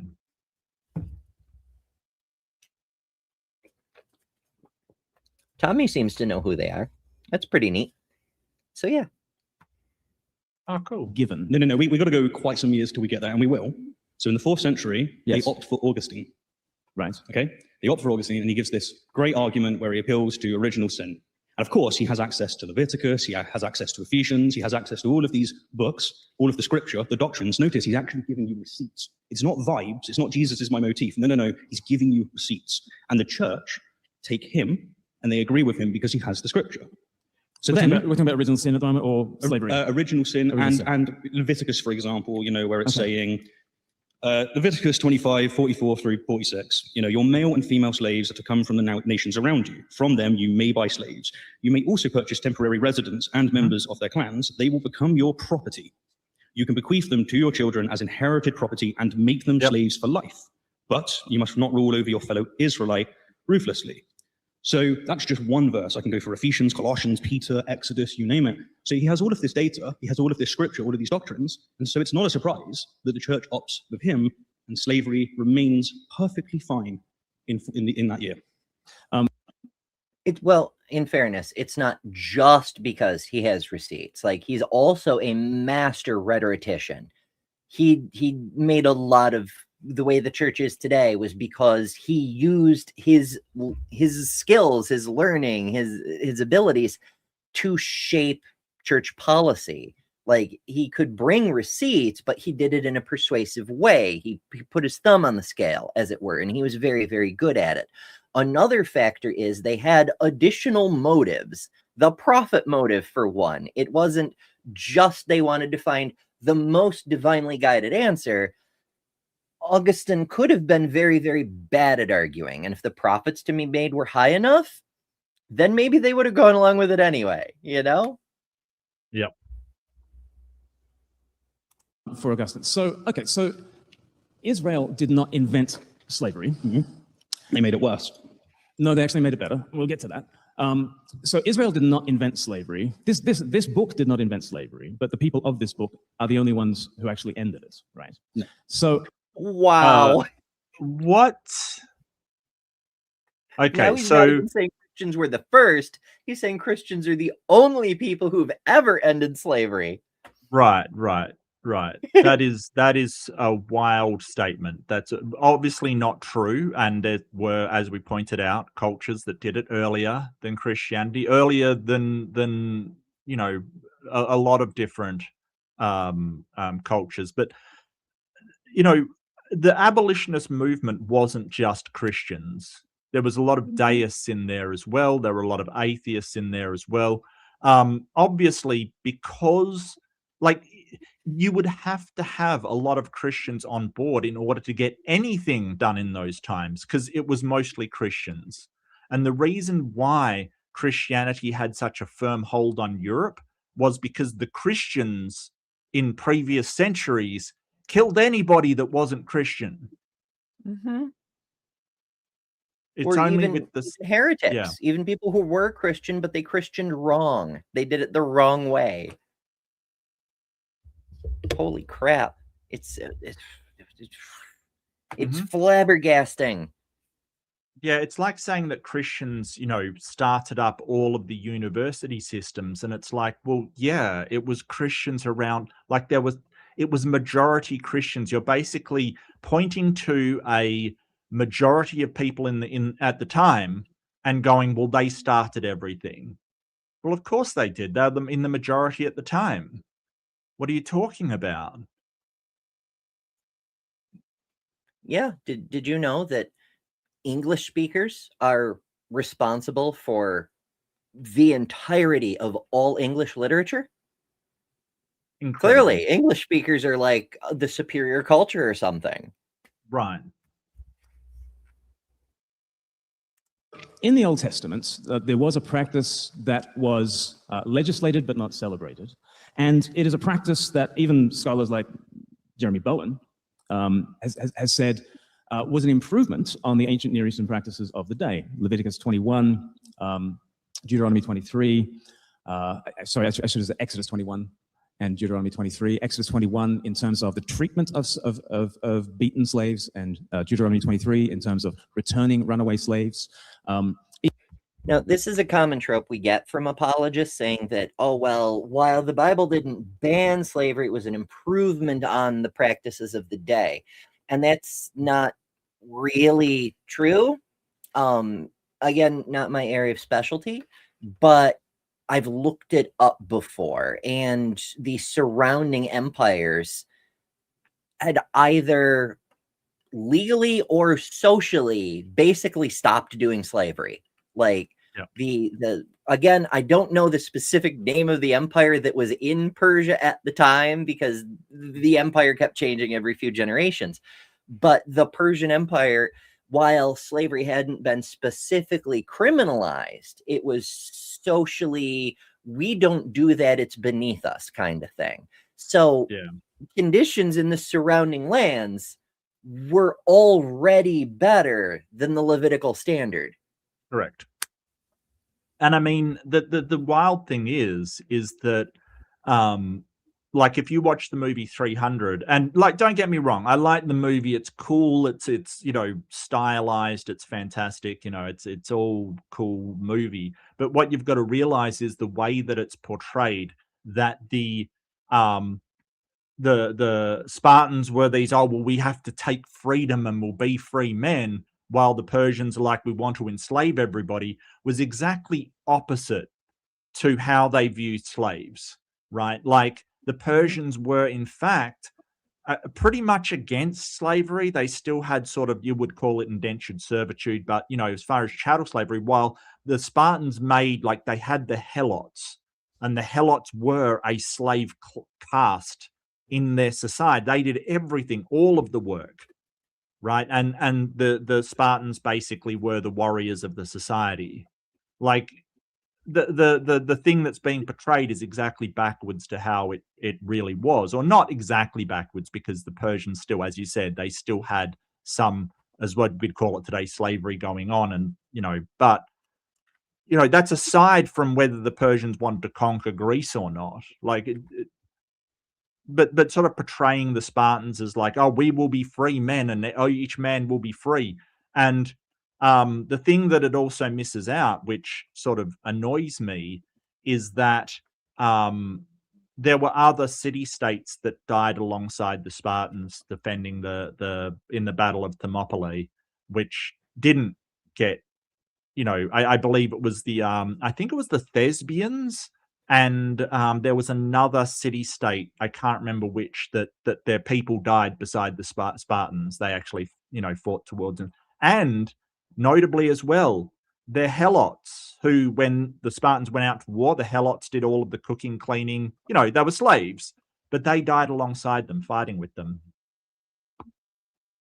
Where was their mention? Well, they weren't like alphas or whatever. Right. Dr. Kip is also lurking. He says, Jeremy Bowen. I caught that too. I'm like, maybe there is a Jeremy Bowen. I looked it up. There's a British broadcaster, a TV guy named Jeremy Bowen. But That's not who scholars, he may have meant Joshua Bowen. And Kip has, you may be aware, Kip has had a few encounters with Dr. Josh. They've spent a little bit of time together now and then. And he says Joshua Bowen abso-fucking-lutely did not say that the Old Testament was an improvement. Well, when I talked to Josh, he sort of said that, and I don't know his current position, but the position he said to me was that, the Old Testament slavery was better than some places in the ancient world, worse than others. It was kind of, it was hardly like they were going, well, this is superior to everything in the area. As you pointed out, the Persians were probably superior to them in our terms of our current understanding of morality on slavery. So, yeah, you could point out a few civilizations that were worse than them. So what? Big deal. You can't claim to have your morality given to you by God and then be, just decent at morality for the culture and abysmal. Morality. Yeah, and then abysmal by our understanding today. That just doesn't work. Also worth noting, we still haven't actually banned slavery in the United States. It's still legal to enslave someone as a punishment for a crime. And legality notwithstanding, we have a huge human trafficking problem, which is literally slavery. It's not legal, but no one's stopping it. Even those who are most skeptical of Scripture recognize that the practice of Old Testament slavery was at least better than the ancient Near Eastern practices of their own day. I brought with me sort of, Sapiens just as a representative kind of atheistic telling of human history, in which there is a brutal and ruthless human prehistory that is full of violence and that is full of slavery.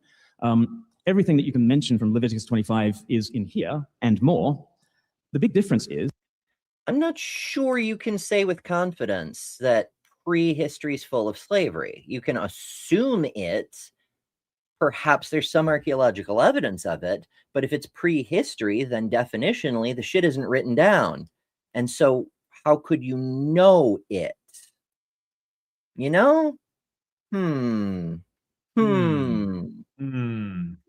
There is no New Testament on top of Sapiens. There is a New Testament on top of the Old Testament. There is no Christ figure who comes to die the slave's death and rise up and bring us into his liberation. There is that within the Christian worldview. So my question for you is, why is slavery so self-evidently wrong? So before we get into the moral grounding, a couple of things. If you want to quote from the New Testament. I would like to answer that. It's and as I said, it's not great for the slaves, obviously. I mean, if we go, from the slaves' perspective, why is it wrong? Well, because you are subjected to some really horrible stuff. So from the slaves' perspective, that one takes care of itself. Like, nobody enjoys being beholden. Well, usually people don't enjoy being beholden to somebody and treated like crap. And being, the bottom of the hierarchy, being forced to do things that you wouldn't ordinarily agree to. That's self-evident. But it's not. So do you see the language? Why is it self-evident? No, you don't have to have self-evident, right? Like you can point to that when slavery arises, what you will get simply by the function of slavery is that you will get a certain percentage of people who will end up owning everything, right? The slave holders, they'll end up owning everything, and everybody else will end up as the bottom rung.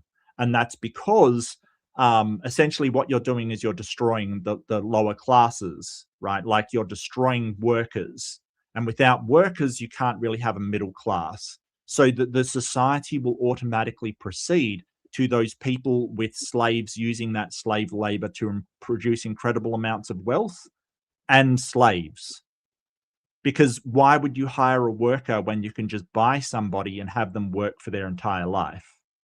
And if you're not paying them, where does the middle class, merchants and stuff, where do they get their money from?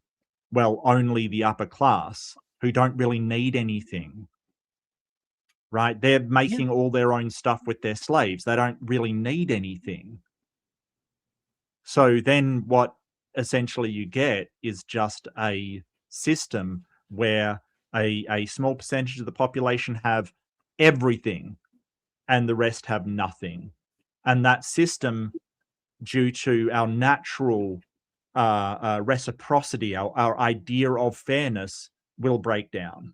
And you'll have slave revolts, you'll have disasters, you'll have, and this has happened in every single society with slaves. Like, you'll get slave results. And then the people in the upper, they pay them to pay soldiers to keep the slaves down and stuff. So you get a very horrible society. And then it's French Revolution time. Chop chop. Yep, we're getting pretty close to that now here in the US, because it's really a small group of people owns everything, including the other people, and they pay a small group of thugs to keep the boot on everyone else's neck. We're getting close. Ephesians says, slaves, obey your earthly masters with respect and fear, Right. and with sincerity of heart, just as you obey Christ. Peter 1:2-18 says, slaves, in reverent fear of God, submit yourself to your masters, not only those who are good and considerate, but also those who are harsh. Right. So the New Testament isn't really helping. And you mentioned the Near Old East, if you don't mind. So the Code of Hammurabi. Excellent. Okay, I want to say this. Excellent what Stephen's doing here. Like, so Glen, I wouldn't call it he's like outrageously, but he's dropped a few points, and it's like a bit of a gish gallop. Like, he's dropped a couple of points. What Stephen is doing is fantastic. He's addressing the points before Glen can jump in and go, well, I want to address the first one, and he never gets to the second one, right? Like, this is a tactic that's been known throughout debate. It's kind of dishonest. I don't think Glen meant to do that, but he's obviously dropped a couple of points. And Stephen's made notes about it because he wants to get to all of them. And I think he should have a right to, when you're in a debate, if somebody makes several points, you should be able to address all of those points before moving on. And if the other person, and I love this tactic, this is the same one that I do. I love that he's quickly going through it. And he's going through it very smoothly, addressing them very, very efficiently. He's being very brief and just addressing them, kind of thing. This is fantastic. I got to say, he's doing like open discussion. His intro was a bit, pretty good for a hard topic. Open discussion, he is killing it. Like, this is fantastic. Oh yeah, it very much so. I also approve for different reasons, for time efficiency reasons, for style points. Like, when an opponent throws out a bunch of points, especially if they're long-winded, if you can just knock them down with a sentence or two, leave it open for further discussion if they want to challenge you on your counter. But if you can do it in a couple sentences, just do it and then get to the next point to make sure you get to all the points.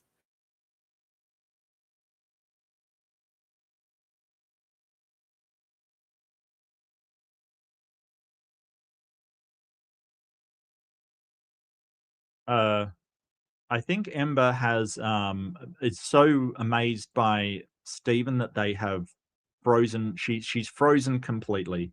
Like, we're both stunned at how great he is. Like, seriously, we're both absolutely stunned. Me metaphorically, Ember literally. She is stunned literally. I hope that I'm actually coming through to people. I really do, because Okay. Maybe it's me. Maybe it's me.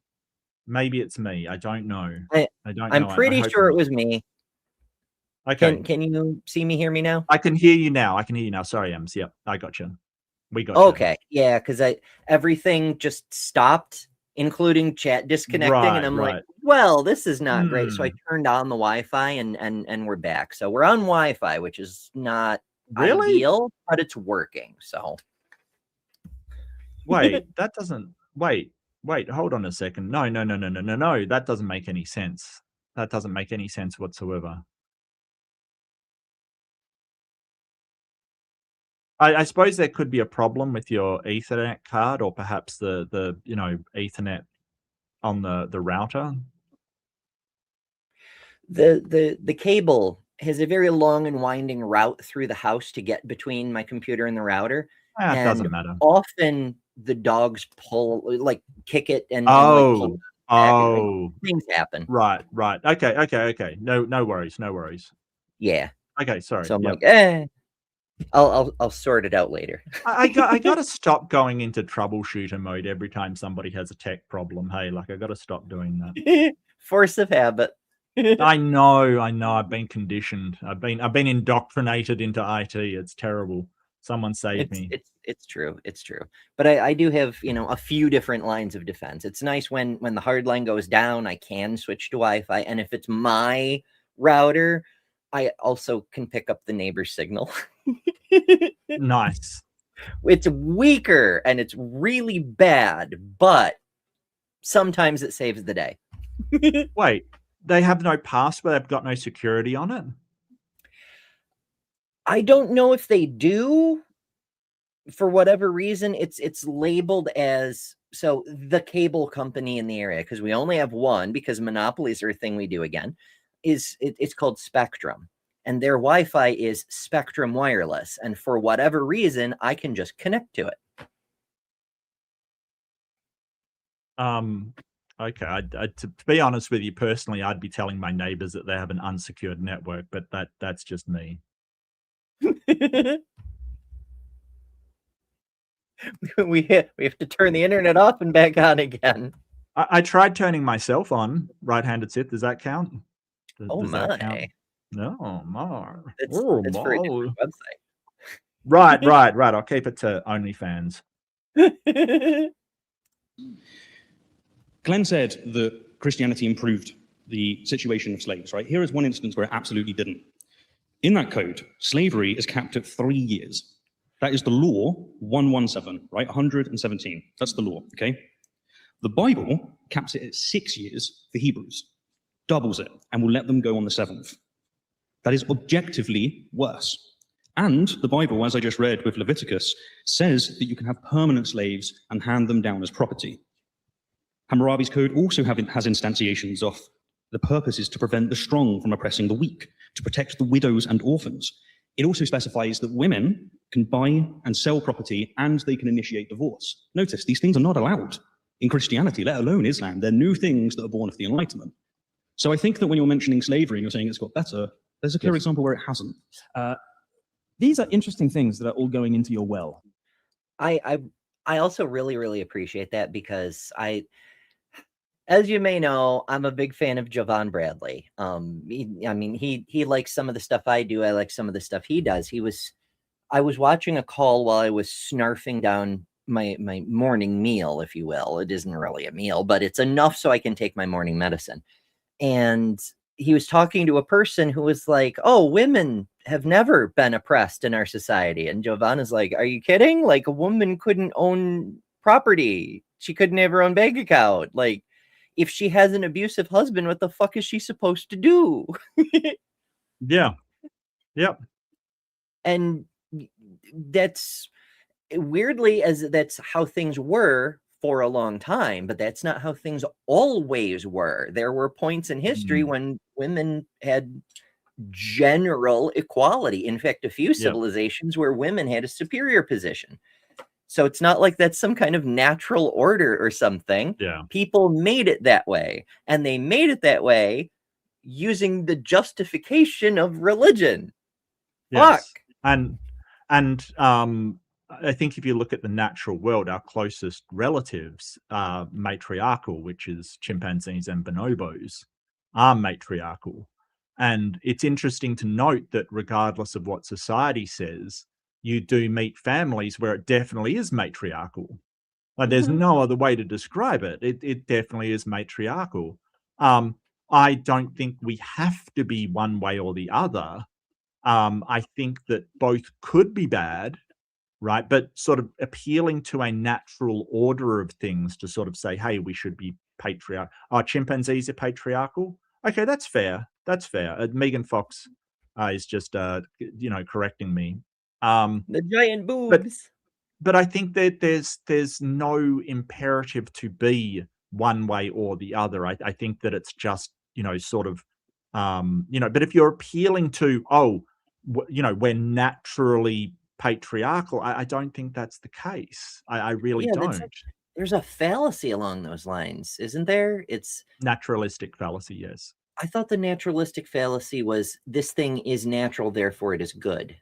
Right. So if you're sort of saying humans are naturally patriarchal, therefore it is morally good to be patriarchal, that is the naturalistic fallacy.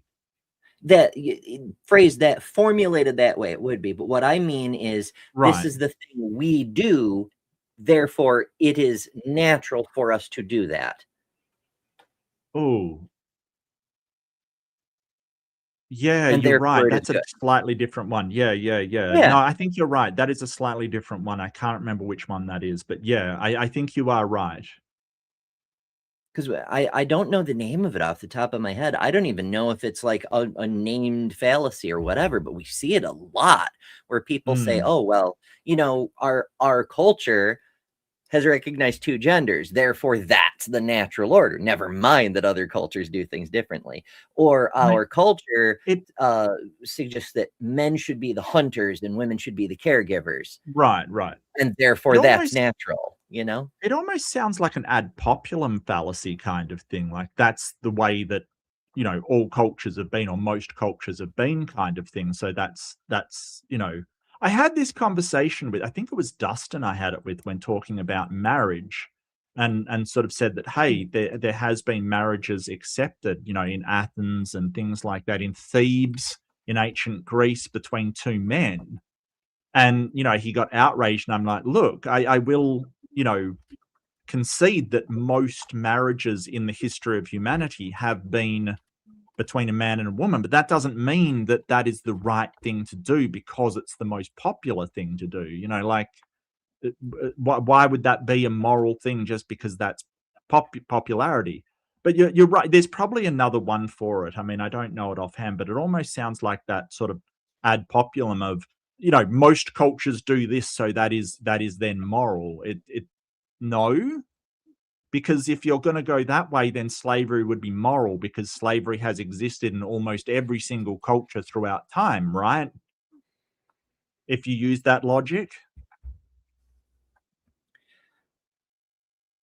There's something to that.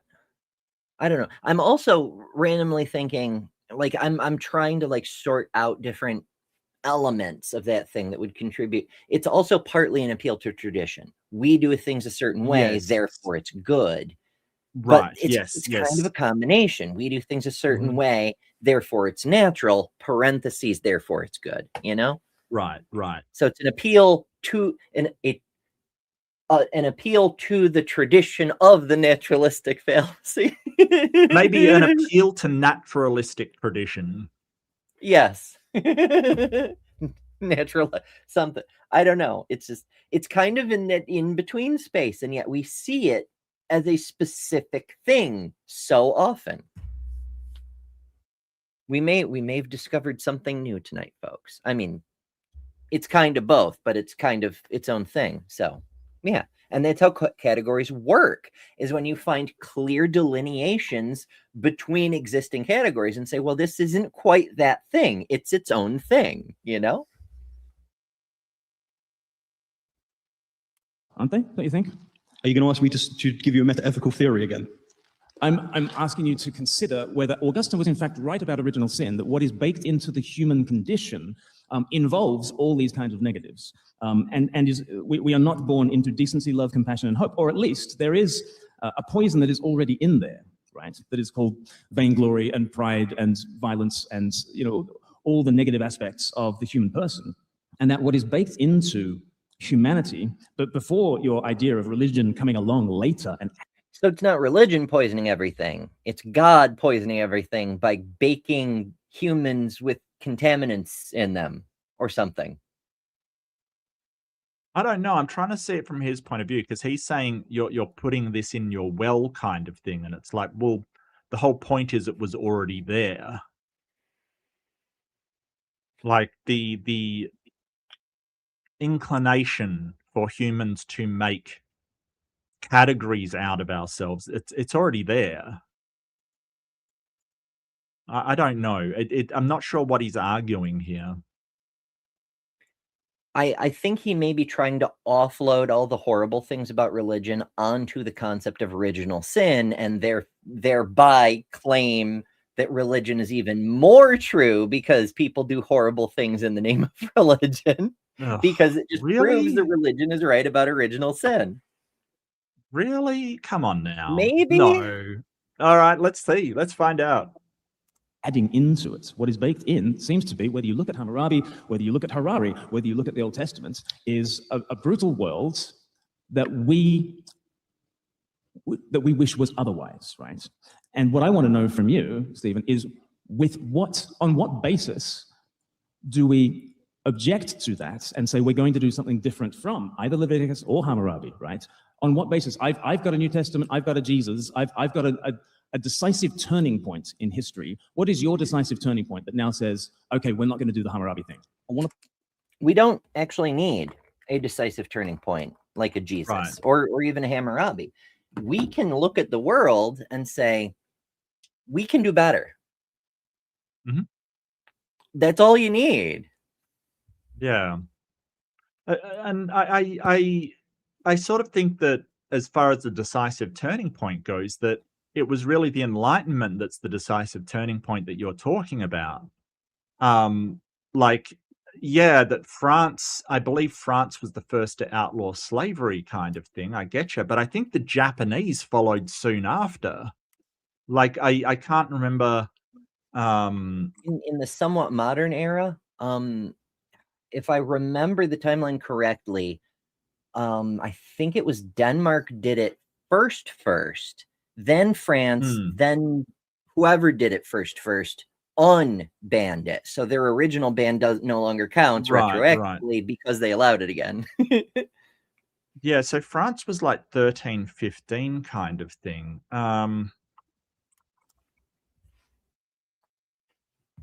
Let's see, when was the Enlightenment?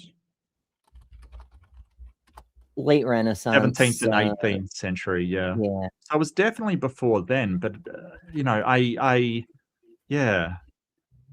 But I think that sort of, I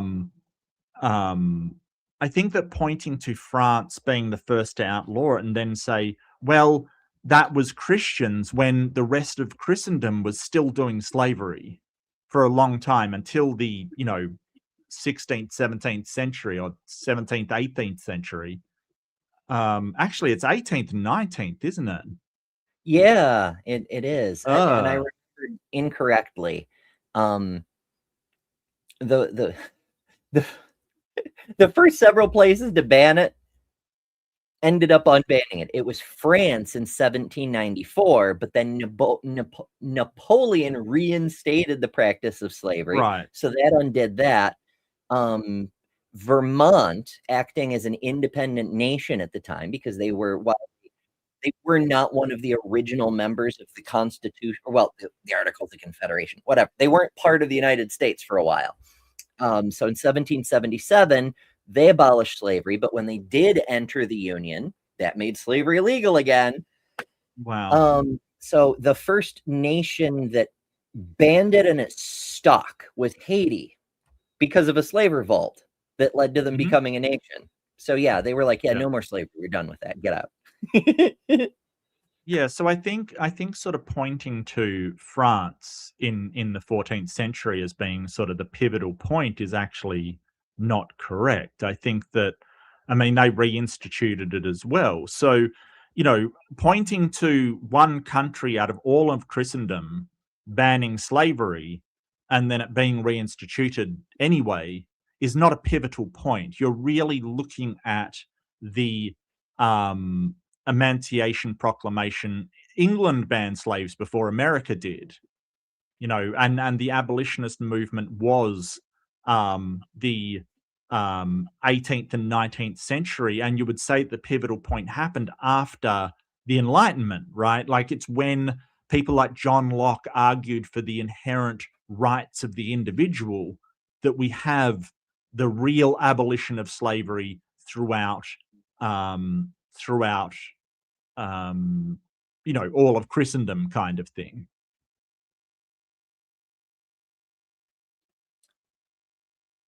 Yeah, it wasn't even really a Christendom thing exactly. Like, for example, Sweden banned the slave trade in 1814. Netherlands banned the trade, like not having slaves, not keeping slaves, not even breeding. Right. You just couldn't Yeah. trade them. Argentina abolished slavery for children born to enslaved mothers. So slavery literally died out, but they never actually abolished it, you know? Yeah. So it wasn't It's really it's until the abolitionist movement in the 18th century that it really got, you know, widespread throughout Western nations. There's some consideration that all the talk about taxes on tea and things is not the actual reason that the United States broke away from Britain. It's because they knew the end of the slave trade was coming and they needed to be out before that happened. Right. Which is why we fought a war over it here too. Megan Fox says, think of all the poor billionaires. They'll have to sell their 3rd yachts if they can't hoard all the world's resources. It's true. Hard life. It's a hard life. Yeah, and really. And let's not forget that you know, even the you know, the Civil War was really about the right to own slaves. Like, really, when you nail down to it, that was what they wanted to preserve in their states, and the North said no. Like, the federal law saying that you can't own slaves overrides that, and that was the main bone of contention. Well, the thing of it was, the North wasn't even banning the self-promoting slaves. The South had just, like, they did a MAGA. They listened to the Fox News of the day, and they were like, when that Lincoln guy takes office, the first thing he's going to do is ban slavery. And there was no indication that he would do that, you know? In fact, he didn't do it until several years into the war. Right, but my point is that there were Christians on both sides of that particular disagreement. Yes. And there still are Christians on both sides of that sort of disagreement, which there's still people around that want slavery of black people to be back for some reason I cannot fathom, and a lot of them are Christian. It's an oof. It's kind of wild how, like, to go back to the same Jovan video I was mentioning earlier, the person started with an argument about trans kids shouldn't be allowed to access healthcare. And within minutes, he was on that topic about how women were never oppressed and were actually happier when they didn't have the right to vote or own property and had to depend on men, and etc. Yep. And, like, this is every individual has a slightly different conception of thing, but this is representative of the broad swath of what today passes for conservatism. It's just straight up regressivism, because all of the modern regressive movement in the United States goes back to the 1960s. You know, the push for end the Department of Education and do private schools only was a direct response to integration. It didn't happen until forced integration. And they're like, nope, we can't have our children in schools with brown people. We're pulling them out and we're setting up our own schools. It's racism. And throughout the South, like that, there's that whole, the South will rise again business. There's so much to it, and we don't have time to go into the whole fucking thing. But the aristocracy has never actually gone away. They still have like debutante balls and things where their daughters are paraded before, future owners. I mean, husbands. And they want to go back to that. That's always been their goal, is to bring things to where they were socially, not necessarily technologically, not necessarily financially, but socially to where they were pre-Civil War.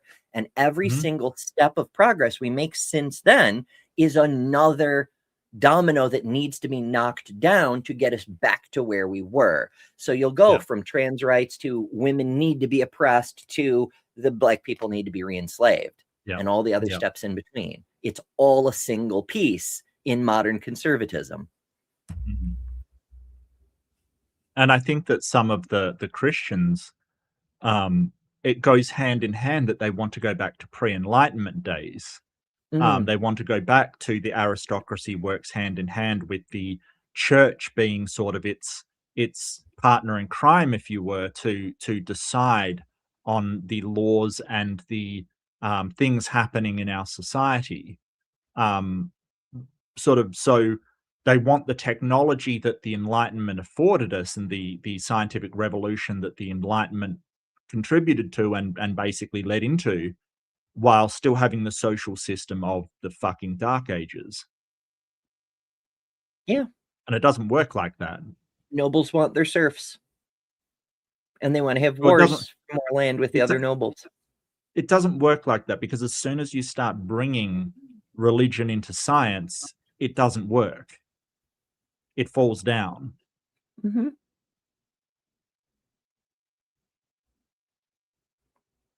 Maybe that's why, I don't know. I don't want to get too far off into the weeds. I wonder at the timing of the Flat Earth movement becoming popular again, because it coincides with all of that too. Like, we know Young Earth is also a response to integration. How they connect, well, it's a conspiracy theory, so it doesn't have to make sense. But like Young Earth started, Flat Earth has been a thing off and on since Samuel Rowbotham, but it surged into popularity again around the same time. It's so suspicious. Oh well, digressions and tangents and all sorts of things. Point out the dialectic, because it's the second time you've done it. You made a claim, which is that the Bible made slavery better. Yes. I've shown you that it didn't with the Code of Hammurabi. I've given you a clear instance. And notice that rather than saying, yes, fair enough, that's something that's falsified my theory, you're asking me for a metaethical view. Yes. That's known in philosophy as a foul. So, tell me straight up, did the Bible make it worse or better in that instance? On that instance, 3 years rather than 6 years, if we're saying that 6 years is worse than 3 years on that thing, then Hammurabi is better than Leviticus. Would you say also with the women? But would you also say that Exodus 21, beaten slaves are treated better, and runaway slaves, Deuteronomy 23, are treated better? Would you say that? This is the best thing about being an atheist. I can look at some of the things that are progress, some of the things that are worse, and I don't have a doctrine that makes me have to essentially I just have conceded. So will you concede in the other direction? Yeah, I've made no issue. I said at the beginning, I don't think religion makes everything worse. Different religions improve different things. I gave the example of Ramadan earlier. That is objectively something that is helping the community. But notice that it doesn't come clean. And notice that it can be replicated with secularism. You see, that's the hurdles. That's the issue that I'm getting at. Just before we move from Hammurabi, do you also agree that it was better for women by giving them the ability to divorce and to own property? I think permanency as an ideal within marriage has been for the good largely of women as well as for men. Excuse? What? Permanency within marriage. Being able to leave husbands has been good for women? Well, I don't think permanency is good for men either, because a husband can't leave their wife. Right, so but that wasn't even the question. It was Hammurabi gave women the ability to divorce that husbands already had, you know? Right. But I think that in like the time that you're really talking about, like, don't forget that Christianity hasn't allowed husbands to divorce either. That's why Henry Tudor basically created the Protestant church as it is today, because he wanted to divorce his frigging wives, because the Catholic Church, like, you had to get permission to divorce from the church. Yet another way the church would exercise control over rulers, right? Like it would exercise control by basically saying, there are things that are moral that you're not allowed to do without getting our approval. So you need to come to us. And in order and to, therein lies the main culture war. The real struggle for control for the future of humanity is ultimately all this regressive pseudo-conservatism. It boils down to this idea that you need permission from an authority to live your life, or just live as you're told. It doesn't matter whether it's the church or the government or whatever. It's this idea that an authority needs to be in charge and you need to obey, versus people should be free, period. That's the conflict. It's whether it's the church or the Republican Party or whatever. Now they all have to be on the same side, but that's okay, because on the side of actual freedom, where you get to make your own decisions about your own life, you don't need the church's permission, you don't need the government's permission. You can just access healthcare. You've got all the LGBT, you've got all the women who aren't doing the pick me thing and saying, oh, I should lose the right to vote. There's a few, it's true, but so you've got all the rainbow people, all the women, half of the atheists, because the other half are bootlickers, and that's a whole thing. But say la vie. Don't get me started. Yeah.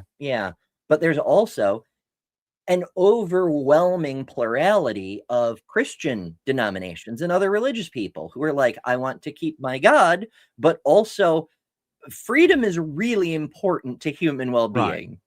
Right. So, I mean, the downside is those of us who are actually on the side of morals rather than authority and control are less inclined to use violence to get our way. And so we're easier to repress with fewer numbers. And that's a problem. We need to work on that. Yeah. Well, but my point was going to be that, sort of preventing men from divorcing as well is also bad, because they will be like, you may be in a really unhappy marriage that you can't leave. Like that's the thing. It's kind of this, like, in saying, hey, permanence in marriage is a good thing. It's like, well, no, not if you're worse off in that marriage, and that marriage is worse for society than, possibly going out there, finding someone you're really happy with and having a really supportive, happy home for your children. Right? It would be better to do that. Yeah, it's only better if it happens by choice, because you want to be there, because you're doing better, you're happier, you're safer, your children are more well, whatever metric you want to use. It is, you stay because it's better. It's not better because you're forced to stay. Holy shit. Yes. But they think that, hey, if we can force people to stay together, it's better for society. And they have this rose-tinted glasses when it came to the the past, where it's like, oh, it was better in the past. Was it? I don't think it was. No, and we're seeing it again. The states that have completely banned abortions, we're seeing murder rates of pregnant women go through the fucking roof, because it turns out if you can't abort the baby, the man who doesn't want to be a father and doesn't want to pay child support just kills the woman too. Oh, that's horrifying. Oops. Almost like exactly what happened before there was access to safe and legal abortion, and like everyone said was definitely going to happen. And then it did. Holy shit. So if we do the same thing to the ability to divorce and make it impossible for women to leave their husbands, you're going to have a sudden spike in the death rate of abusive husbands. You're going to have like 2 or 3 police reports, and then suddenly an accident happened to him, Yep. Well, and here's the thing, that like these people that are advocating for no divorce and no abortion and stuff, that they sort of, they use women as a shield to say, oh, we care about the women, they're going to be happy. That they don't give a shit about the women. Like, they don't care. What they want is the church being in control of how families develop and what's being taught to them, and the acceptable format of, you know, the nuclear family is the best, so that's the one that we have to have, kind of thing.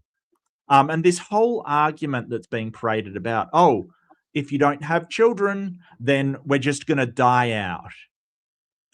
No, that will not happen. Absolutely not. Like, get out of here. That isn't happening. Like, you're basically saying, you know, humanity will not die out. There'll just be less children being born, and that slowdown seems to be something that happens when we have large civilizations. You know, people crowded into a city. Yeah, it's counterintuitive. You'd think humans in close proximity would have an easier time reproducing, but it turns out when you have rational beings inhabiting 8 bodies, they try to make decisions a little more rationally than, you know, Right. non-rational beings would from time to time. I don't know. There's also a great deal of choice in the matter. Like I mentioned earlier that my older daughter was over today, and she picked Labyrinth. I was looking for a horror movie, and she's like, "Oh, that's a silly old movie. So we watched that one." And Labyrinth, the 1986 film with David Bowie, it opens Yep. with the young girl Sarah, who spells her name incorrectly, by the way, but the young girl Sarah, she has to babysit her baby How'd she brother, spell her and he name will not stop incorrectly? screaming. What's that? How does she spell her name incorrectly? With an H.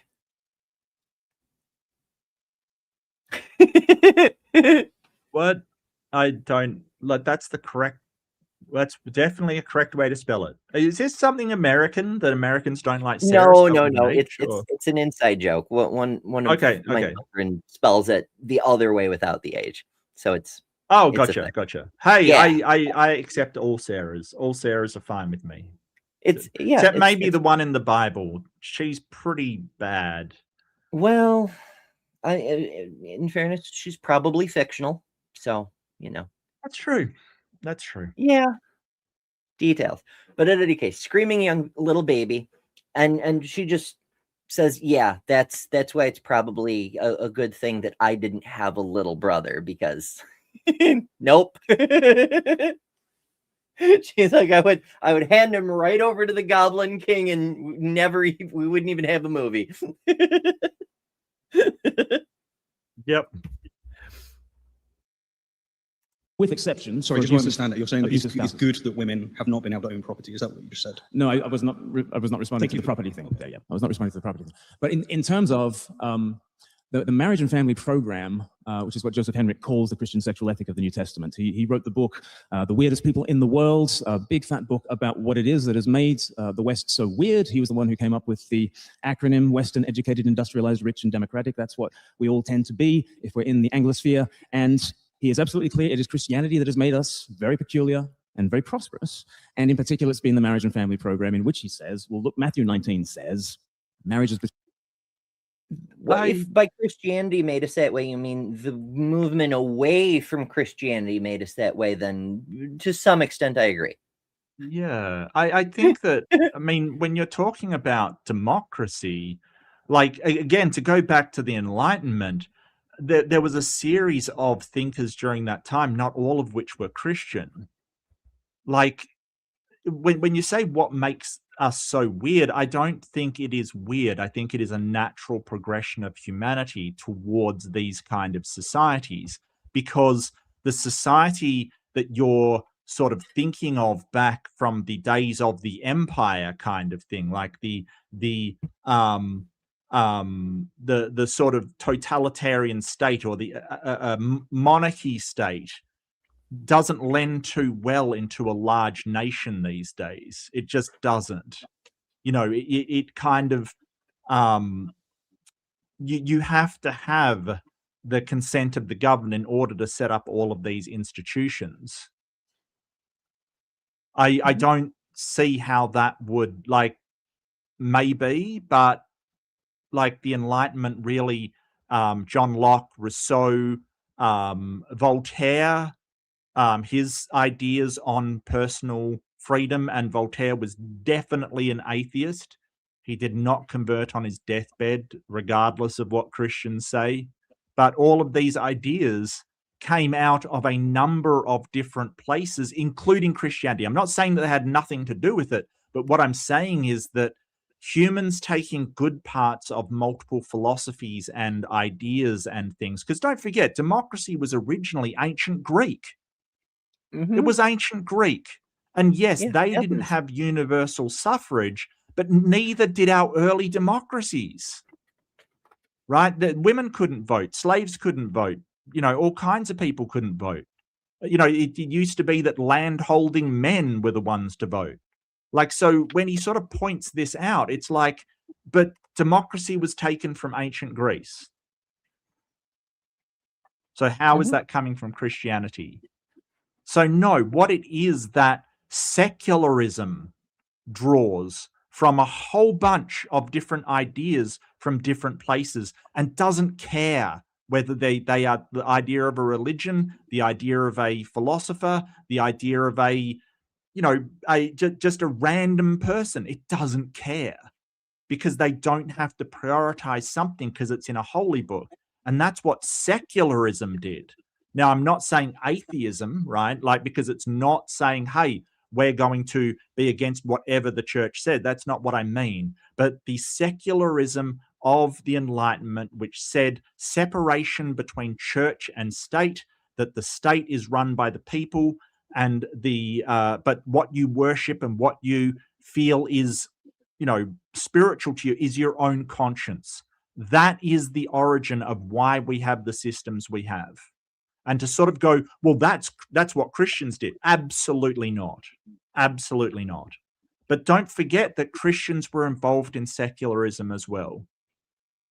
And the main reason why is because they didn't want the leaders of countries interfering with how they practice religions anymore, which they shouldn't.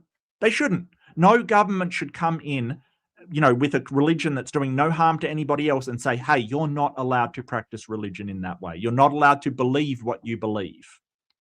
That would be wrong. Yeah, it's the authoritarian infringement on freedom.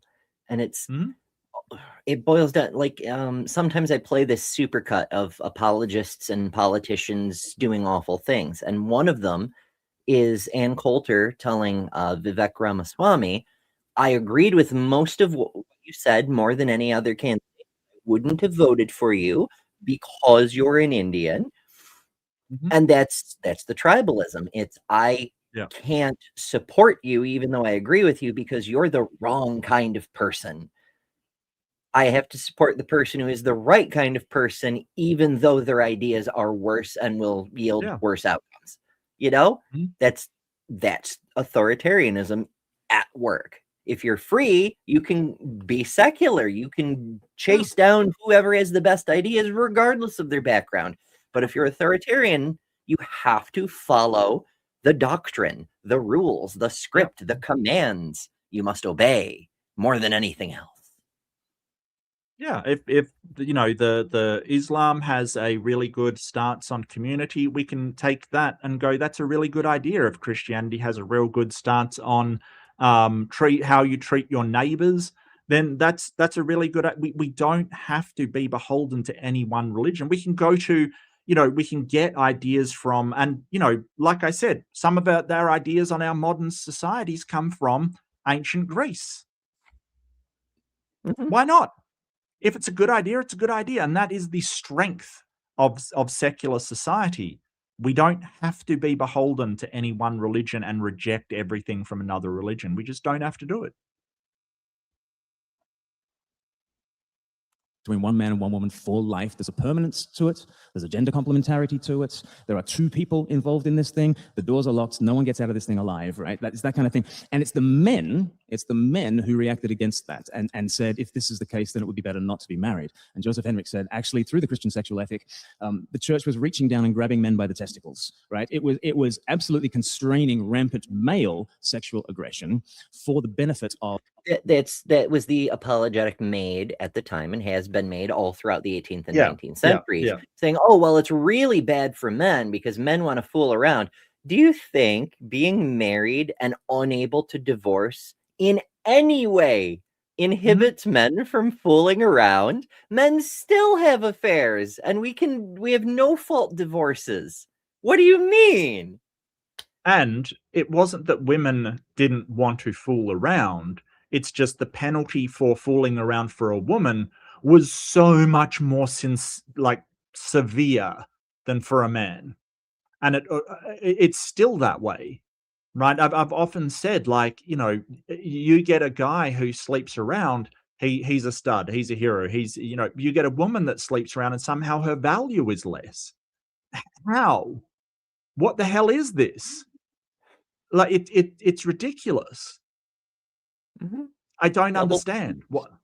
Yeah, it's a double standard. Absolutely, absolutely. So, you know, just because you know, there's rampant sexual women have, like, I hate to break it to you, Glenn, women have sexual desires as well. What? No. Oh, No. you tell me that Glenn is one of those Ben Shapiro types. He's like, I've never been with a woman who's had an orgasm. It's clearly fictional. Is that what Shapiro said? Something like that. Oh no. I think he was sort of talking about WAP and sort of like, I've never seen a woman be that, you know, and it's just like, dude, what are you, what? Yeah, the cell phone with the wetness. Ugh. Oh, yikes.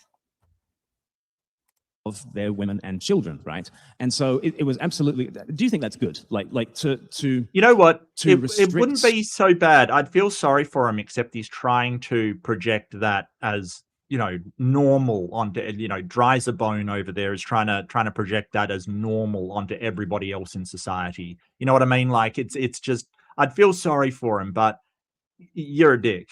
Like, seriously, trying to project this as normal is just so stupid. Seriously. Well, it's even worse than that. Like, it's not just a self-burn, but saying like, oh yeah, this is common, but it's also another one of the super common flaws with conservatism. Like, time after time after time, we see conservatives start to be progressive on one specific thing when it affects them. Like, so many Republican lawmakers suddenly become pro-LGBT when they have a gay child. You know, now that it affects me. So that's the underlying premise. Whatever's true for me is all that matters. That's true for all humanity. And maybe there are people who are different, but that's a mental illness, you know?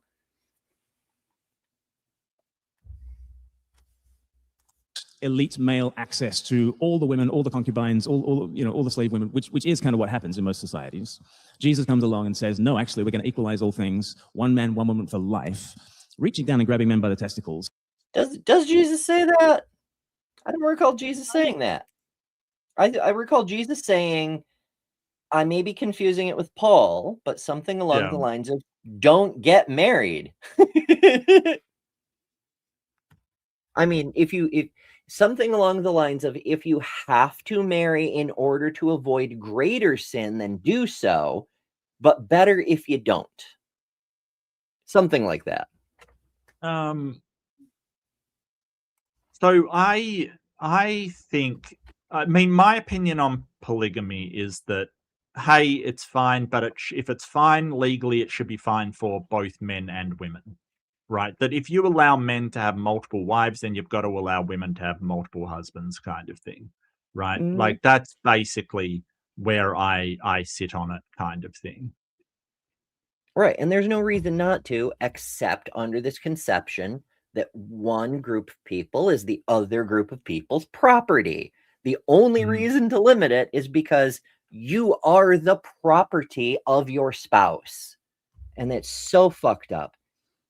Apparently, in both Matthew and Mark, Jesus said something that can be interpreted to mean that marriage should be one man, one woman, or at the very least, only two individuals and no more, which at least would be a little bit more egalitarian. He Well, said, but I'm reading here that he also says that you shouldn't divorce except for sexual immorality. That's the only reason. "Oh, there's, I'm, you know what? I'm gonna let that go because I'm gonna get all worked up." In order to raise up women and their children, wasn't that a good thing? As I said, I can say that some things are good, but I can also point out that some things are bad. For instance, Christianity made the lives of women worse in terms of property and in terms of their ability to divorce. And I want to point out something that's very intriguing here, because I actually think that you're proving my point. I love how Stephen just like takes that entire bowl of bullshit and is like, whatever. It's still worse for women in their ability to divorce. Justify it however you want. That's not the point. It is worse, period. And I think it really illustrates really quickly that you're not thinking of this in terms of what's good for women or the population. You're thinking of it in what's good for your church and yourself. Quite elegantly. In your opening, you refer to Jesus more as a motif and more as a character and the cross, right? Whereas I keep giving you receipts. I keep mentioning exactly what's in the book in your hand. What have you mentioned that he said? I can't remember. So, for example, I read out Leviticus. I've given you references to Ephesians. And then, here's one. Genesis 3:16, your desire will be for your husband and he will rule over you. This is what the church has used to hold women down for the better part until, funny enough, the Enlightenment, right? You know, what? I love Glen's. I'm just like, yeah, that wasn't Jesus, though. Yeah, Leviticus. No, Jesus didn't say that. Weird how it doesn't have to be Jesus, right? Because it's not just Jesus; it's what the church says, and this is just specific to Christianity. But also, there's this whole evangelical thing that, like, well, Jesus is the Word, which is the Bible, so he's both God and man, and also a book. But never mind that for a minute. It's Jesus was there at the beginning, at the creation, and was with God the whole way, and was there inspiring the authors and yada yada yada. So, from the fundamentalist perspective, even if it's Leviticus, Jesus was there. You know. Timothy 2:11 and 12 says, a woman should learn in quietness, in full submission. I do not permit a woman to teach or to assume authority over a man. She must be quiet. And yet the very mode of preaching that you're giving in order to sound palatable is that you actually have to remove yourself from the Bible, from the doctrines, from the dogma, from the revelations. And consequently, what you're doing is illustrating my point for me, Glen, because your decency, your love, your compassion isn't coming from Scripture, because you're having to invent a motif and to breed in what you want into the motif. The way you're going to Scripture is not the way that Christians go to Scripture. The way that Christians go to Scripture is to read. Yeah, we're very aware. He just pointed that out, that instead of going to Scripture and reading the Scripture as correct, you are instead being like you're in a culture and you are making interpretations and apologetics in order for the Scripture to be compatible with the times. Right? So you have to find other stuff and say, well, it's a motif of this.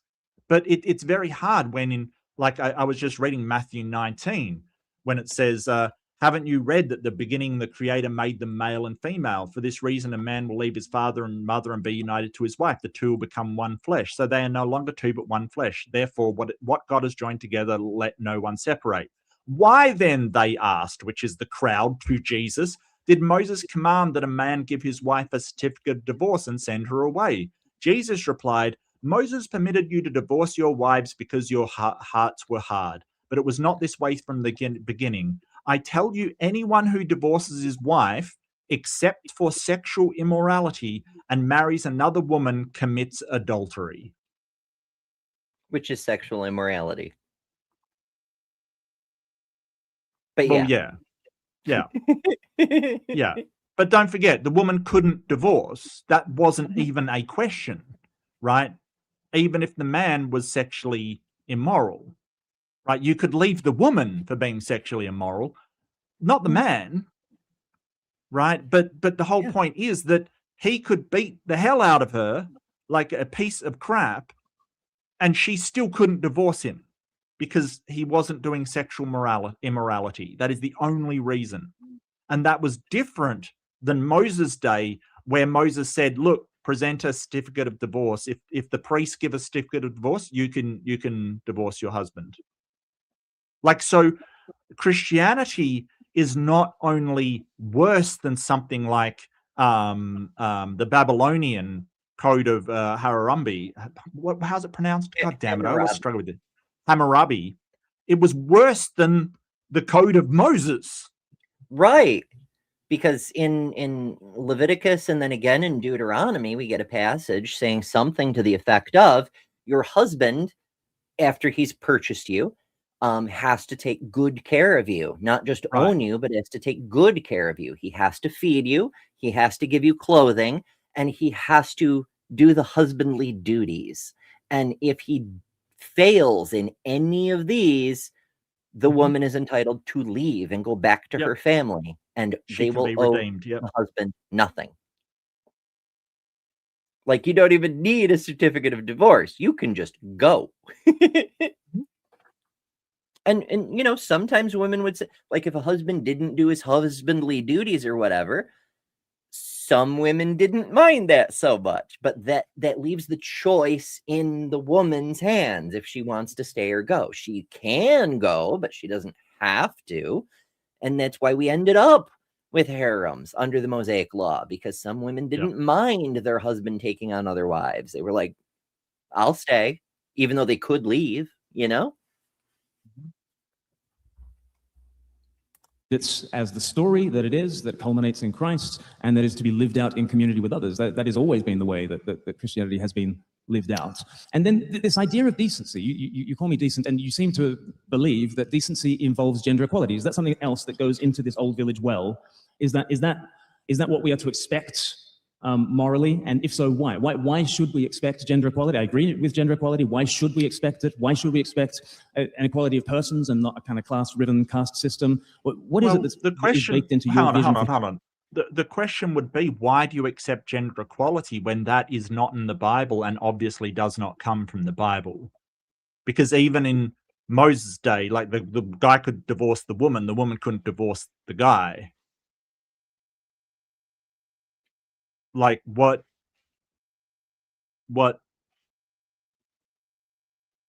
do you believe in gender equality? Where does that come from? Yeah, because as Stephen, once again, Stephen has citations and Glen has fucking vibes. As Stephen pointed out, and I believe he said 2 Timothy, but it's definitely one of Paul's letters, is saying women should be silent because Paul does not permit women to teach or have authority over a man. Yeah. Therefore, no one should, I guess. Well, the thing is that as sort of a secular humanist and a sort of, you know, a moral person, we can just go, well, we see the consequences for women if it's unequal. It's terrible consequences, and that's all you need.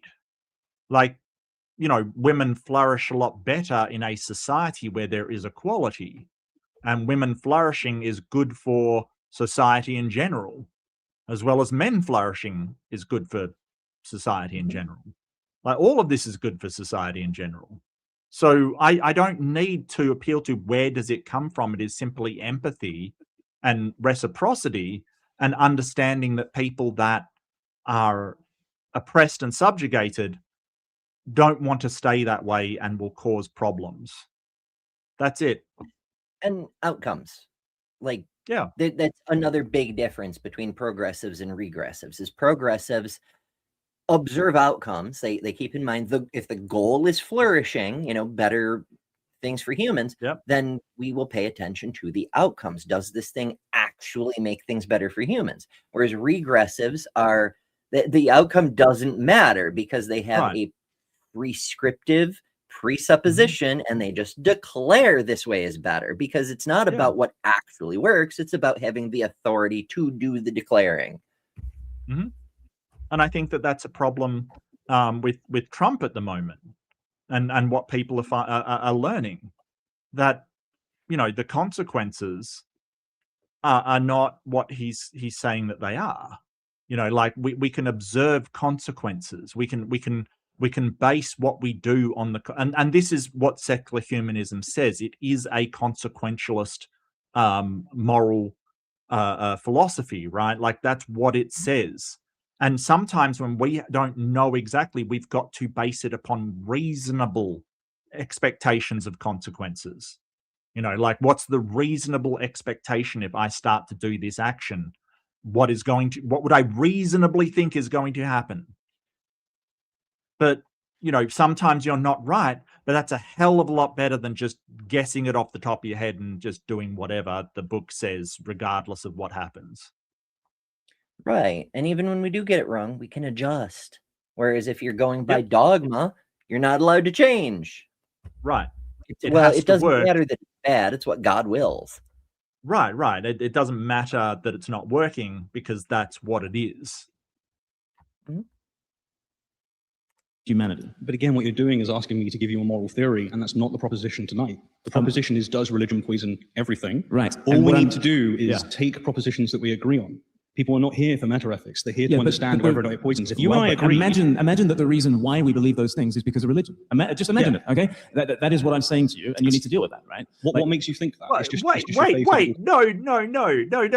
Imagine if all these good things and these good positions and propositions we have on things was given by religion.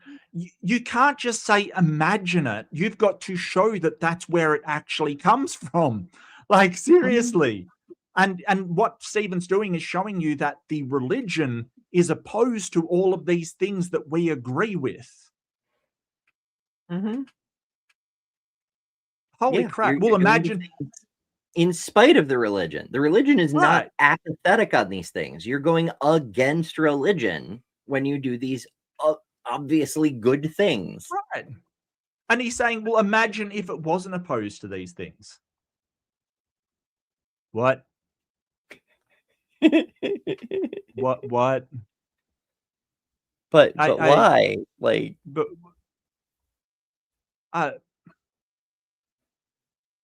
maybe he had some sort of hypothetical coming up. I have no idea. No idea. Maybe. I don't know. It just if religion, it does update from time to time, right? Like the Catholics have finally accepted evolution and the Big Bang and so on and so forth. We can drag it into the future very gradually. But if there were any interest in reality, in outcomes, that wouldn't be necessary. There wouldn't be a divide between secularism and religion because religion would just update when we learn more, when we have better things. And it's why an authority. Yeah, and that's why the theistic humanists, the people that believe that God just wants humans to flourish, I don't disagree with them on much. Like, that's why they just align. Because if you think that God wants us to do the best for humans, then it doesn't matter where that instruction is coming from, whether it's just a vague general sense or whether you just feel like it or whatever. It doesn't matter. And that's what Stephen's trying to point out. The meta-ethics don't matter. If we can agree that it is good for the people to be well, then it doesn't matter where that inclination comes from. It can come from Big Bird for all that people care. We will still agree on what's good for people. Honestly, Big Bird has a few good ideas. He does, yes. Although he is a little bit... I think that Big Bird has a religion. I think that Snuffleupagus is his god, and he's got some problems. I'm just throwing shade at Big Bird now. What is happening? Like, seriously? Big Bird did nothing to me. Nothing to me. We could do worse as far as gods than Snuffy. Oh, look, you could do worse for moral instruction than Sesame Street, to be honest with you. Comes from Christ, or what is it? What's my belief is that religion and violence and slavery and endemic inequality, vertiginously steep hierarchies of being, are all baked into the human person. Hello, my fellow apes, right? Okay. Now, what is it that then makes us think decency, love, compassion, and hope is what being a human is? Like all I'm doing is an anthropological task. Desperation. It's not. like it's just that those things are human, as well as aggression and jealousy and sexual desire. Everything is human, right? You're trying to say that these humans have these things, right? Like we have these, the human condition has all of these things, all of these emotions, all of these experiences, the human experience in general. And then you want to say, well, all of the good stuff is from a God. And then when we go, no, everybody has these, whether they believe in a God, whether they were raised in China, whether they, you know, it's a human thing. And you go, well, what's he doing? He's sort of saying, well, why is all the good human and all of the bad isn't? And it's like, that's not what he said. Mm-hmm. Right? The human experience includes a whole bunch of bad stuff. Yes, absolutely. It's true. And weirdly, I kind of get where the Buddhists get the idea that life is suffering, because there seem to be some lessons that we learn best under suffering conditions. I've mentioned before the what is it? The Art of Joy, I think, is the name of it. Written by the current Dalai Lama and a native English speaker as a co-author to help with the phrases and so forth. Yeah. He wrote the book based on observations that the poorest people that he meets, and as the Dalai Lama, he meets a lot of poor people. Yeah. Tend to be the happiest, tend to be the most joyful, tend to be the most able to find bliss in their everyday lives.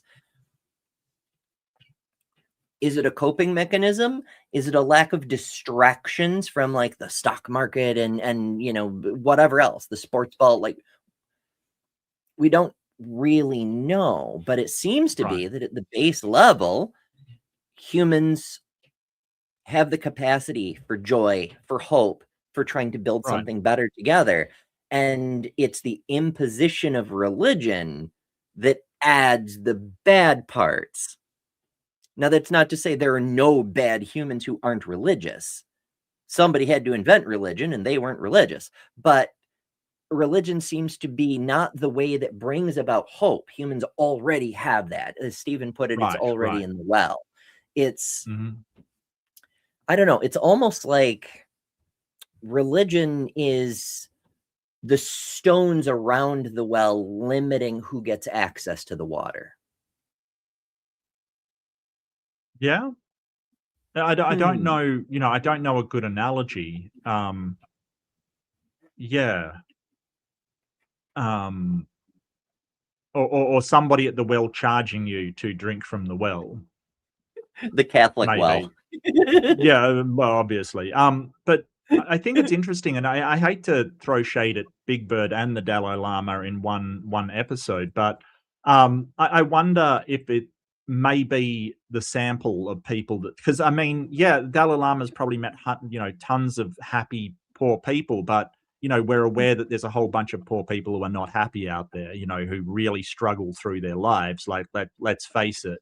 I'm not sure that, you know, because I'm not sure that people would introduce, you know, some, you know, drug addict on the streets of Beijing to the Dalai Lama. You know, it may be his sample that he's getting introduced to that is the problem, because there are a lot of poor people that aren't doing that great either. He wasn't trying to say that like all poor people are happy.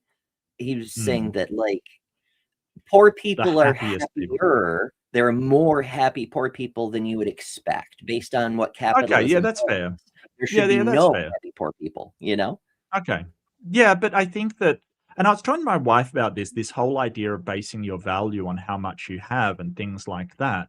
I think that it is a problem. And I think especially in the manosphere department, it's a problem. Like, you know, these guys basing their value on how much of a job they have and how they look and all of this kind of stuff. And it's kind of a recipe for disaster. And I sort of base my value on the person I am, the values I hold, the things I support, my friends, and, you know, things like that, how hard I try. And, just these things that can never be taken away from me. So my value is not contingent on, people will come in and go, oh, you're just a, person with no, subscribers and stuff. And I'm like, okay, like that, if I don't base my value on these things, you can't take my value away by, but they think it does, because that's what they're basing their value on, how popular they are, how much things they have, and I feel kind of sorry for them, because if they ever, have a medical emergency and lose money and stuff, that they're basically going, I've lost value. Whereas I don't think they have. I think that if you are a good person, you help others, you're a member of the community, you have values that care for people, then you are a valuable person, more valuable than a billionaire who's a complete prick. Yeah. A person who gives one poor person a blanket, one homeless person a meal, has done more practical good in the world than Elon Musk. Well, it's hard to balance good with bad kind of thing. So a lot of industrialists will point to, oh, they've created jobs and all that kind of stuff. I wouldn't balance it out. I would say the value of a person is in how much they will help the well-being of society. And Elon Musk fucking fails terribly on that. So yes, I would agree with you. Yeah, I used to use that example. There was a thing I did when I was a relatively new trucker, is I wandered around and tried to grant wishes for homeless people, because I myself was homeless at the time. I lived in my truck. I didn't have a home. And there's a few other reasons, but occasionally when I had the opportunity, when I was parked for a minute, I'd come across homeless people. Sometimes they were transients passing through the truck stop. Sometimes they were on the streets of New York City near where I had to stop for a delivery or whatever. And I'd come up to them and I'd say, what do you need right now? And sometimes it was just a hot meal. But one person wanted to speak to her daughter that they hadn't spoken in over 10 years. And she didn't have a cell phone. She didn't even know her daughter's number, because she didn't have it had been so long. And so we tracked down a payphone, and because I was homeless, I had to do my laundry and laundromat. So I had oodles of quarters. So we went through the process and got information to help track down her daughter, and got a call through. And, even though it was only a few minutes, they got to speak for the first time in 10 fucking years. And I have never seen a person, you people think you've seen me happy. Holy shit. I have never seen a person so happy. Or I guess I don't know what happened after, but she said that her daughter was trying to make arrangements to bring her to where she lived or something. And hopefully it worked out, that her daughter could, lift her off of the street, because she lived in California, and but still, even if it was nothing more than that moment, that kind of thing, it's absolutely worth doing. It costs you so little and it means so much, even if it's just to one person. And then at the same time, we have people running around saying, oh, I'll pray for you. Right. Yeah. So I ran into somebody saying something like that, oh, we'll pray for the homeless. We'll pray for this. We'll pray for that. And other people with real life troubles, a person who has cancer, oh, we'll pray for you. And it really started to piss me off after a minute. So the next homeless person I came across, who most immediate need was a blanket. So I took one of the blankets off of my bunk and I handed it to him. And I asked, would it be okay if I take your picture? Because I really don't like that exploitation of poor people for social media credit thing that so many people do. But I had something I wanted to say, and he was fine with it. He did not give a fuck. So I snapped his picture and I captioned it right on itself. 1,000 people prayed for him. One person gave him a blanket. Yeah. Religion. Really? Well, I don't know what that they're over here. People don't say that to you. right? It's a recipe for disaster, and they know it. Like saying, if you say, "Oh, my wife got sick," and someone says, "Oh, I'll pray for her," they would get weird looks. That would be like, "What are you talking about? This is an American thing. Like culturally in Australia, you just don't say that to people because they may not be religious. In fact, it's very likely they're not religious, and they And the might thing tell of you to it is, stick if your you are prayers right up religious, your you ass. can still pray for a person Right. or send them good wishes or good vibes or positive energy or whatever the Sure. fuck you believe in. Yeah. You can give the person a blanket and pray for them. Saying I'll Right. pray Right. for you is just a way of, it's like in the South how they say bless your heart as a substitute for fuck you. It's Oh, do they? it's a Oh, I way of didn't know saying that. something that Okay. sounds positive but is actually an insult. Saying I'll pray for you is actively saying I will do nothing for you. And it let myself off the hook of any moral responsibility to do something.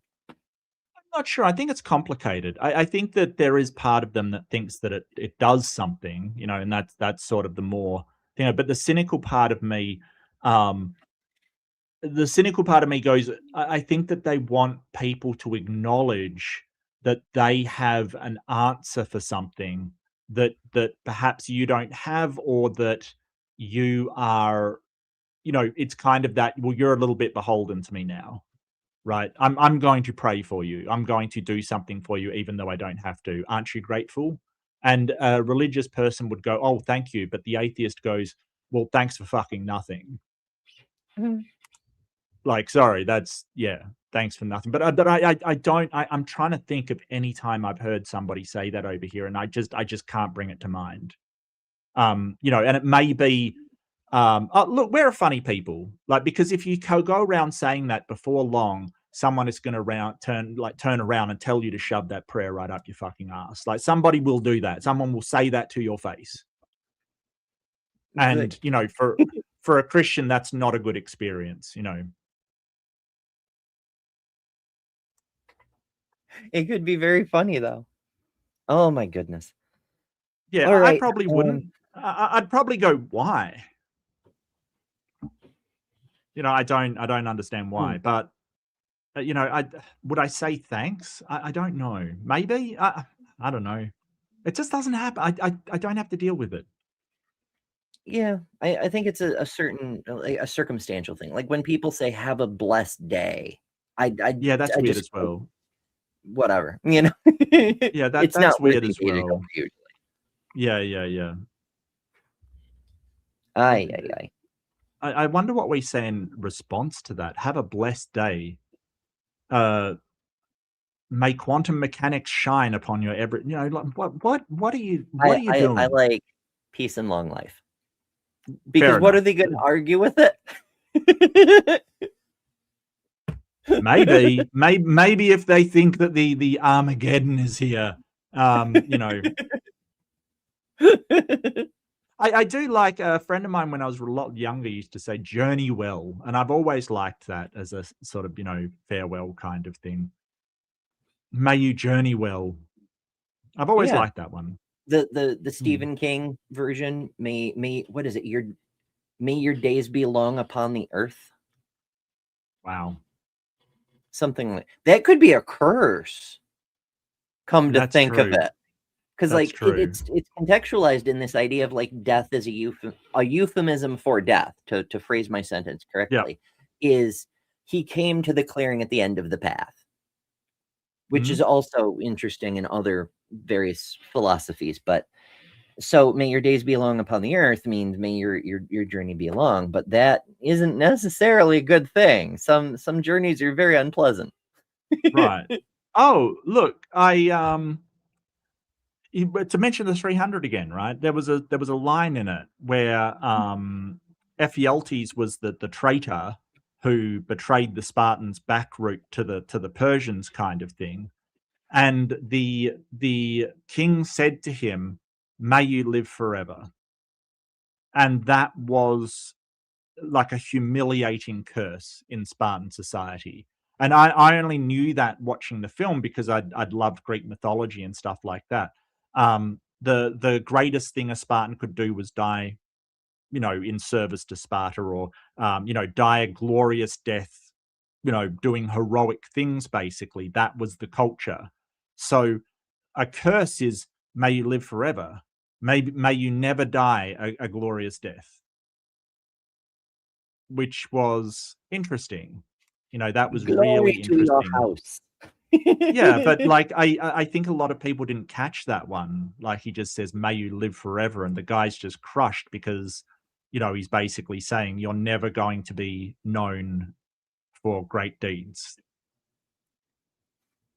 Yeah, it's interesting how a lot of them can be taken that way. Like the Klingon thing, glory to your house, Yeah. could mean go die, you know, because when a Klingon warrior dies, it brings glory to your house. Oh no. Oh, did you want to call it? Are we going to do a part 3? Is this interesting? Is anybody mean- entertained? Right? Yeah, I don't think we're gonna finish it today. We're at 41 minutes out of hour 24. Okay, I'm good. I'm good. I mean, I don't know if any of it's questions. I'm not 100% sure. I don't know either. Maybe I should like peek ahead or something.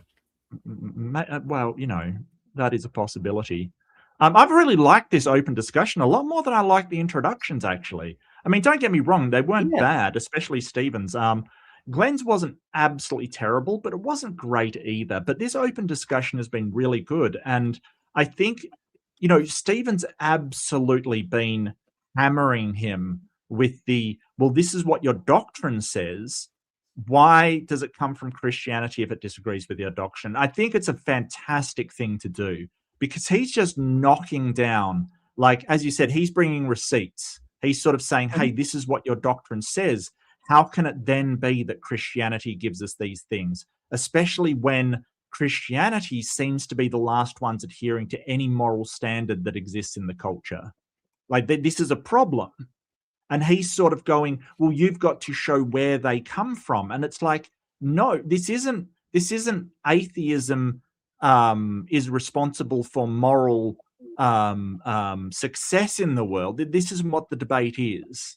It isn't even secularism is a moral foundation better. Like, he's just trying to say, hey, but you didn't give us this stuff either. And that's not the debate. Mm-hmm. Number one, atheism isn't a moral system. It doesn't claim any morality. It really is, like, someone described it as a moral wasteland. And that's absolutely true. It doesn't, like, all it is one position on a proposition. That's it. It doesn't give you any moral things. Neither does science. But, you know, when we look at what has given us the sort of moral landscape that we have at the moment, it's not just Christianity. It's secular society that has given it to us. It's a cultural thing, not a religion. Yeah, I would argue. Sorry, I would argue that it's liberalism that has given us that. Right. You know, it's the classical liberalism. What works. It's and every culture does this, even if they are religious. It's the secular elements, it's the liberal elements. You know, you've got your church is saying, oh, we have to like burn the heathens, the people who are worshiping Odin and all this crap. And then you've got your secularists that are like, actually, they're really good at building ships. Maybe we could like just incorporate their holidays and call it good. You know? Yeah. Or just take their weekday names. You know, like, we can put up with Thor's Day if they're really good at building ships, and that's fine. That's fine. Yeah, honestly, you know, Woden's Day is way better than Jupiterstan or whatever the fuck they called it. I don't even want to guess. I don't even want to guess. It really doesn't matter. I mean, names are just names, but, you know, it is been a Christian thing to assimilate other cultures into them, and that changes perspectives. And I would not claim that some of these good things haven't come from Christianity, but, you know, I still find it difficult to claim that Christianity poisons everything, but it poisons enough that it's a bit ridiculous, you know, to sort of say, well, everything good comes from Christianity. And no, Yeah, absolutely not. it's And I an just want to absurd clarify, position.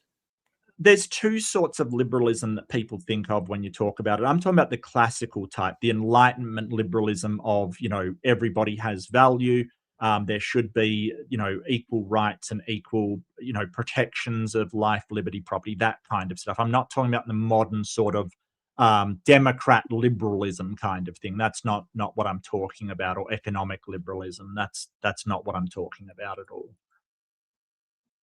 It's weird how we keep recycling names for things as if we want to Yeah. confuse propositions and make it unclear to people what we're talking about. Yeah. Almost. Alrighty, folks. I guess we're gonna adjourn this one for now, and it didn't move us. I mean, we didn't move far. I suppose we could do this. Oh, I'm fine either way. I'm Yeah. good either way. Close-ups and things. I really like the backgrounds. I realize people come here for us, but like I like the backgrounds. I think they're neat. Yeah, I like them. I'm on board. Yes. Hell yeah. We got the storm clouds for debates and things, and I mean, although sometimes I will get out the fiery pits. Oh yeah. Yes, garbage You fire know, sometimes you incoming. gotta. Yeah. It's a whole thing. But anyway, or we could just like be in the fire. I don't know. I'm That is tired. more Ember themed. and That is more Ember themed. I it's gotta true. say. It's true. On brand, It's, literally. yes. we could do the news report. Actually, that is actually a network map, I believe, for internet networks. I think it's based on it. Yeah. It's based on it. Yeah. Yeah. Like there should be a lot more dots around Europe, but Oh yeah, you know. it's simplified and stuff. But maybe it's not. Maybe it's not, because England isn't. Anyway, doesn't matter. It doesn't matter. Okay, doesn't matter. I know we're off into silly mode. Oh, absolutely. Whatever the hell we do next week, we're going to be over on Mark's channel, so make sure you're subscribed over there. Mark Reed Atheism, linked in the description, along with part 1. If you want to, refresh on what the hell we were talking about this time. And of course, make sure you're subscribed here, because every other week we're here. There's a playlist of all our past debate reviews if you want to dig into those, and a bunch of other stuff. There's so much other stuff. Yeah. So, oh shoot, I'm so out of it between being up all day and lots of medicine. I'm trying to gesture and I'm like knocking things over. My goodness. Thank you all so much for joining. It's always a pleasure. Mark, as always, thank you for being here. Thank you. My pleasure. Doing the thing. We've been doing this for a while now. We're still over doing 3 years. Yeah.